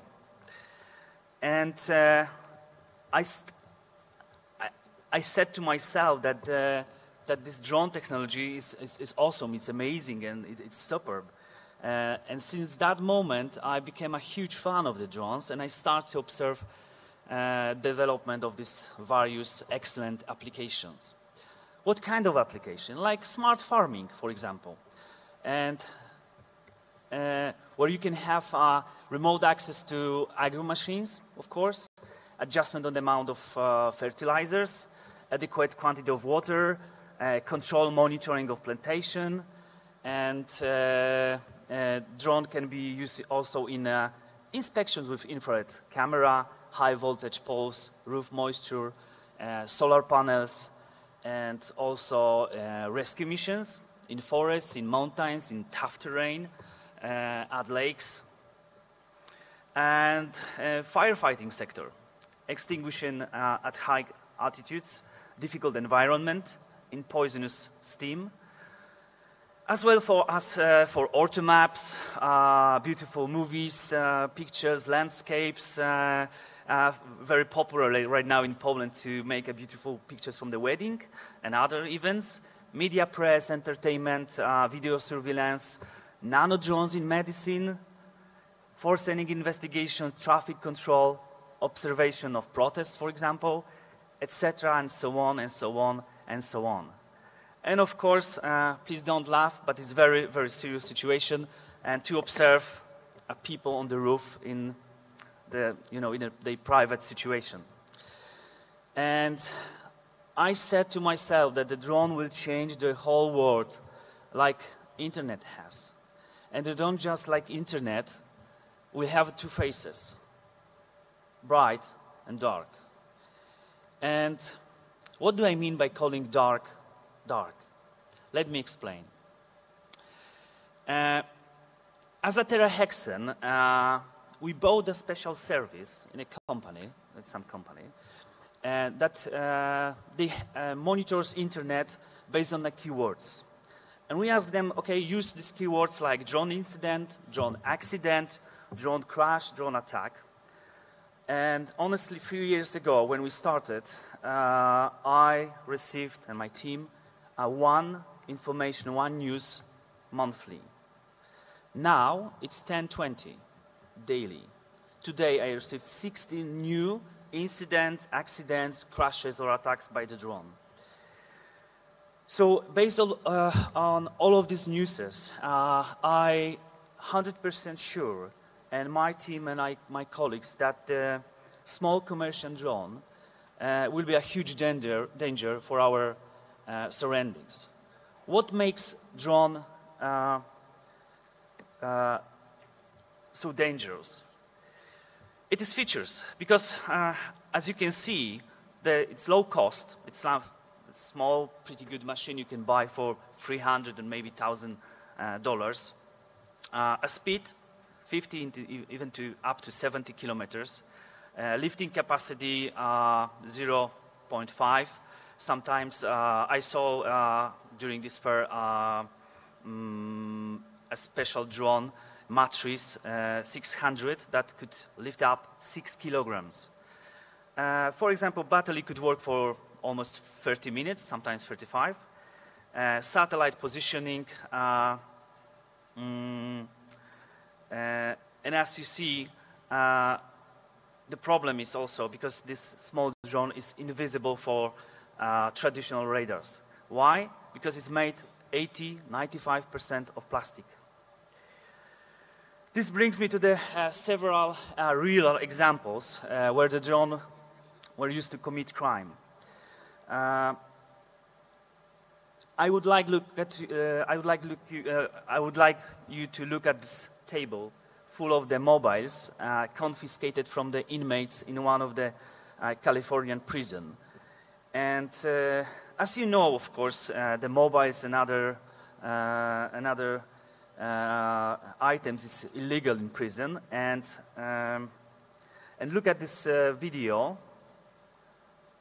and look at this video,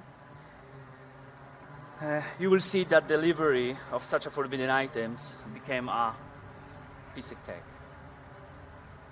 You see the drone, some hand, some stick with a package. It's so simple.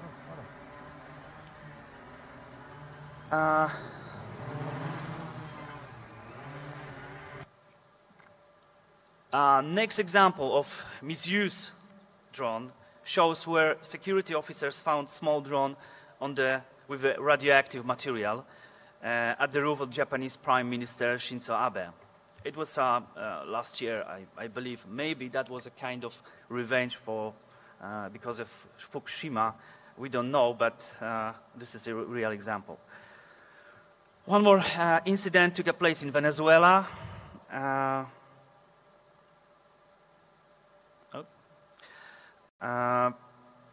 President Maduro was attacked by the drones. Fortunately, he wasn't injured. But whoever this picture... Oh, wait a second. I can change. Okay. On this picture, you see that was a real attack in Yemen. 5 Yemeni officers was killed and 20 was wounded because some of the terrorists, they use a small commercial drone with the explosive materials.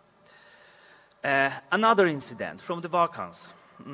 During the match between Serbia and Albania, someone showed up with the small drone and rolled out a flag with a controversial sign. The sign Great Albania, where Kosovo is a part of Albania. So you will say nothing. So, what is this? It's nothing. But look at this, what happened later and on this video. The drone caused a complete chaos. It was a huge, huge fight between players and also fans at the tribunes because of this small drone with this controversial sign. Okay. Oh, sorry. Can I? This is not a real movie. This is a fictional series from BBC about medical rescuers. The video shows what may happen if the drone is misused with no bad intentions. And the last scene is very movable.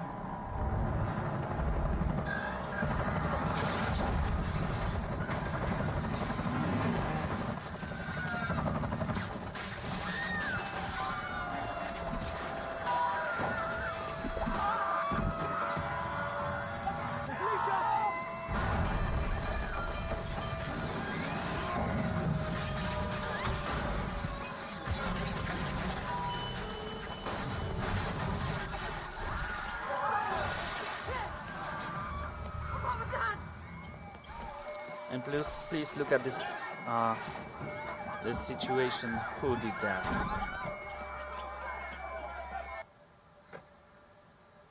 Just small boy. He just flew with the drone in an appropriate way and not this place that he can. Okay, now let's go back to the reality. Okay, can I, please? The mystery surrounding unidentified drones over French atomic plants has deepened, with 5 more flights being recorded. Here you could see unidentified drones flew over the atomic plants in France. That was more than 20 couple unidentified flights, and that was in 2016 and then in 2017. On safety or their functioning. The drone sightings, however, could trigger fresh concerns. Okay. Nothing happened, but the drone didn't do any harm, direct harm. Nevertheless, 4 months later, in one of the plants observed by the drones, it was on the map, a fire broke out, and you could see that. The fire broke out and triggered several explosions. Fortunately, the fire was immediately brought under control by the plant's response team. And we can't prove that the fire in atomic plant was directly caused by the drone, but this is coincidence, and it's surprisingly bizarre that 4 months later that could happen in one of these plants. Now, on these 4 pictures, we can prove and we can show you how ISIS used the drones, the small commercial drones in Syria. In the top right corner, you will see the small drone with this silicone or some glue tube that they put inside a small bomblet and flying over the target, and they moved a little bit with the drone and the bomb hitting the target. And you will see that on that short movie.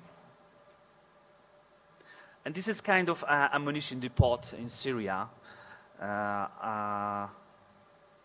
For sure, some enemies of the ISIS, of the Daesh.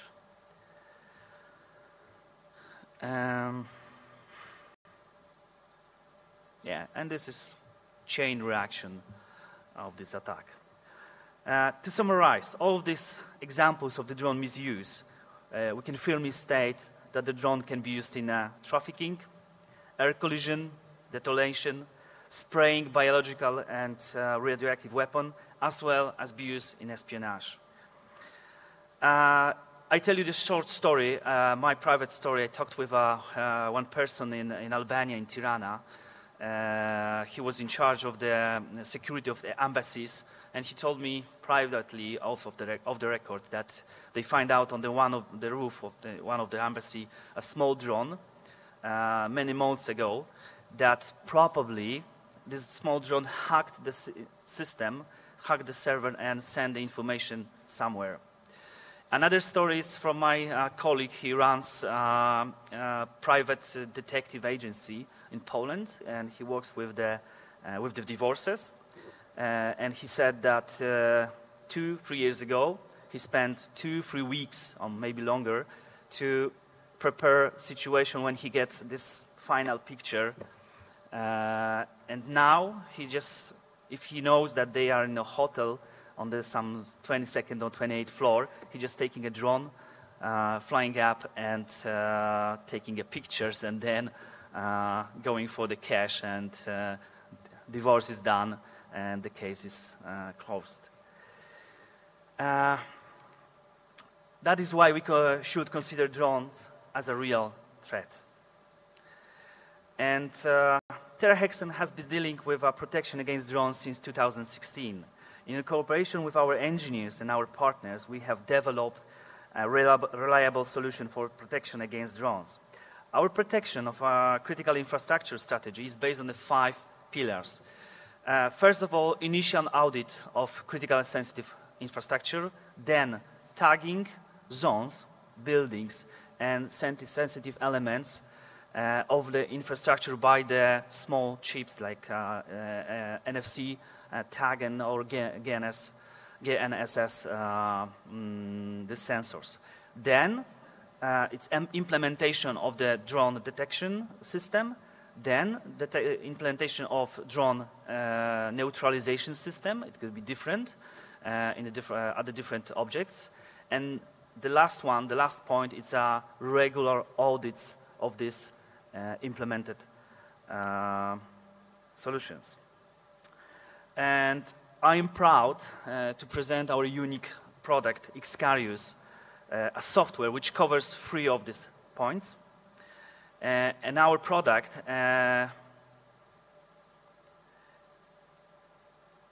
enables you to make an initial audit, a real audit, and then tag sensitive elements of this infrastructure and the buildings, and make regular audits to ensure that the system runs seamlessly.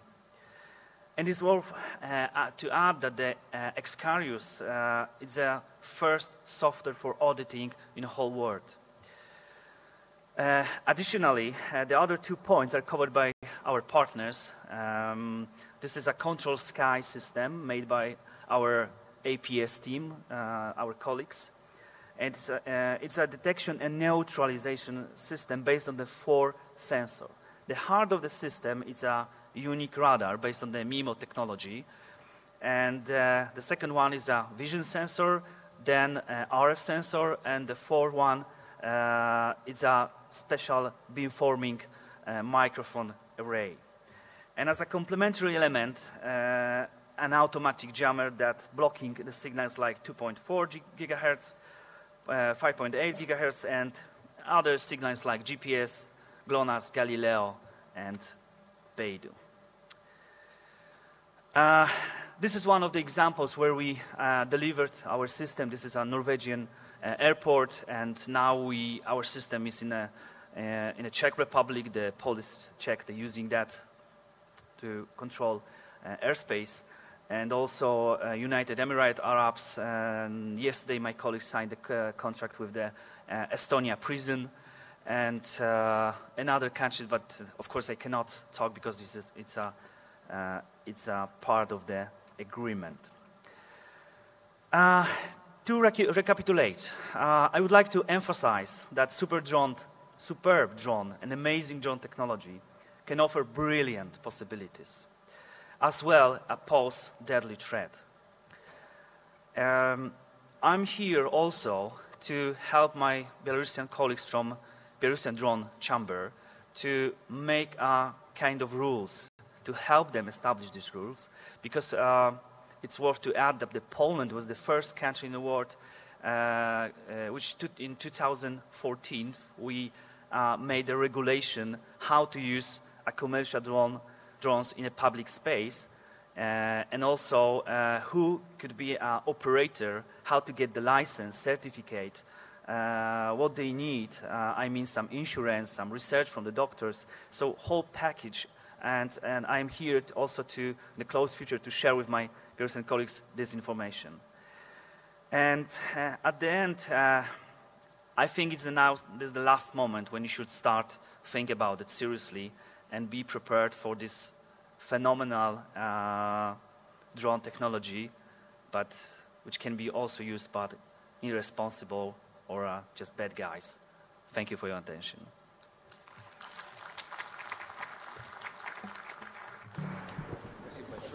Thank you very much. And now let's talk about the role of telecommunications in digital economy. Andrei Nareika, chairperson of the board, Belinfocom Association.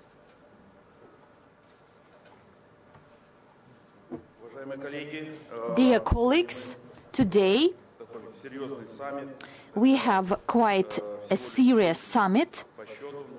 Although it is only the third one in sequence, but I believe this process is continuous, and I'm pleased to talk to you and share my views in a number of issues. Today we see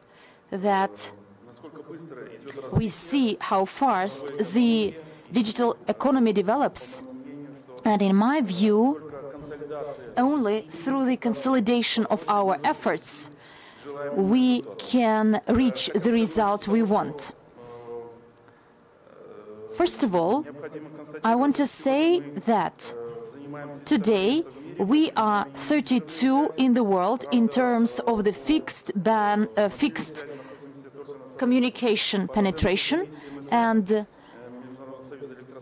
in accordance to the estimates of the International Telecommunications Union, we are 24th among 160 countries in terms of the GDP penetration. Whether shall we stay still and do nothing ahead? No, I think no. But in terms of due to the fact of being beyond the gender, I would like to say the following. Today, association unites the largest mobile operators, and from the presentation made by Vladimir Sigismundovich, you can understand that mobile operator is not an operator anymore. This is a comprehensive, holistic ecosystem combining e-banking, medicine, and this process is progressing very fast.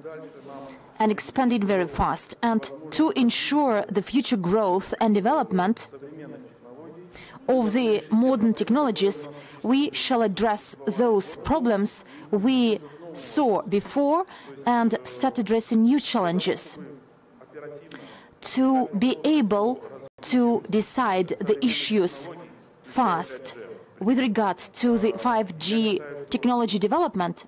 For example, I believe we shall firstly address the challenge of the reduced capacity of the restricted frequencies for new technologies. This is a very slow process of conversion of radio frequencies, which is strictly regulated by military authorities. The second challenge to face is the legal regulation of the possible radio frequency neutrality. The radio frequencies are provided to the operators, but they can use only one technology. Today, this issue is debated, and we have contacts with the regulator, and I believe that we will come to the consensus in the near future. The next aspect to take into account is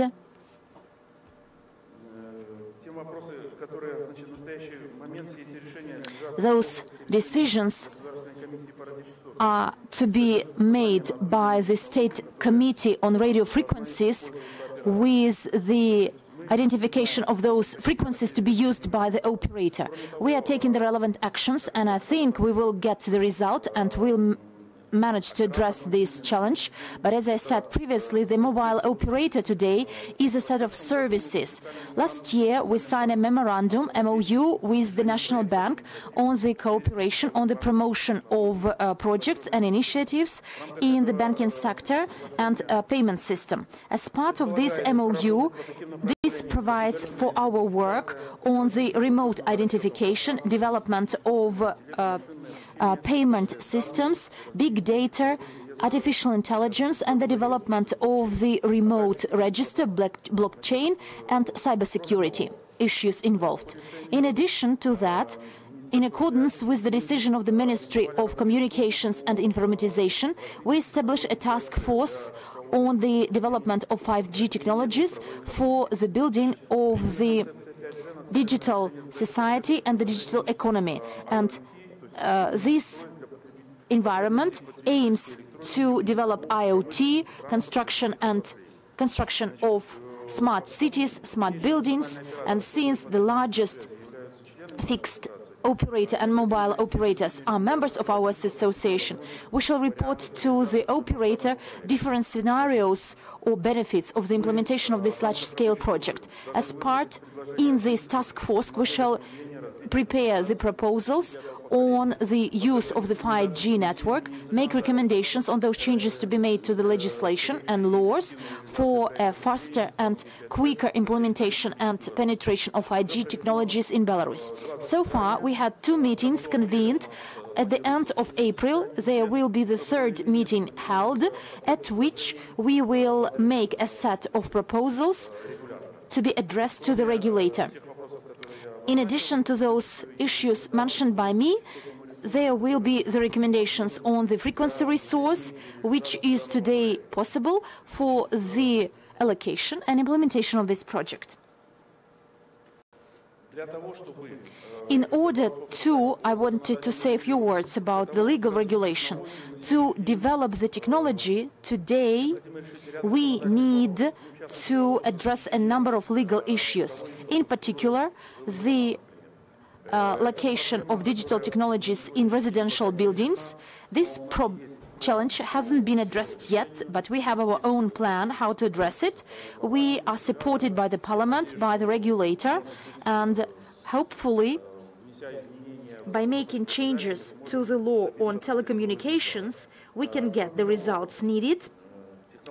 Besides, 5G technology is characterized by an increase in the number of base stations and the complicated electromagnetic situation, meaning that we need to change the sanitary standards and to restrict the sanitary zones of every base station. This is another dimension of our work to do. I already covered the issue of the technological neutrality. Then the placement and location in residential buildings in our neighboring countries, Ukraine and the Russian Federation. Ukraine has already adopted a relevant law, and we plan that the relevant decision will be made here as well. A few themes or issues which we address and work on in the association, unfortunately, it takes years to solve them. This year, there was edict number 240 adopted on the payment for radio frequencies, but it took us 7 long years to design, endorse, and approve this edict by different public authorities, and after 7 years we got this result. Unfortunately, my view is that should we take these steps, we will not be able to implement the digital transformation. Therefore, I would like to appeal to all the present, for everyone to understand that to be able to develop in a faster pace, we shall take more radical and ambitious steps, and I appeal to the government, to the representatives of the association, and to every individual participant of the digital transformation taking place in our country. Thank you for your attention. Thanks a lot to all the participants. Now we are having a break. Afterwards, we will have sessions on cloud technologies, artificial intelligence, information protection, and the exhibition is on. So welcome to the exhibition, and thank you for your participation in this plenary session.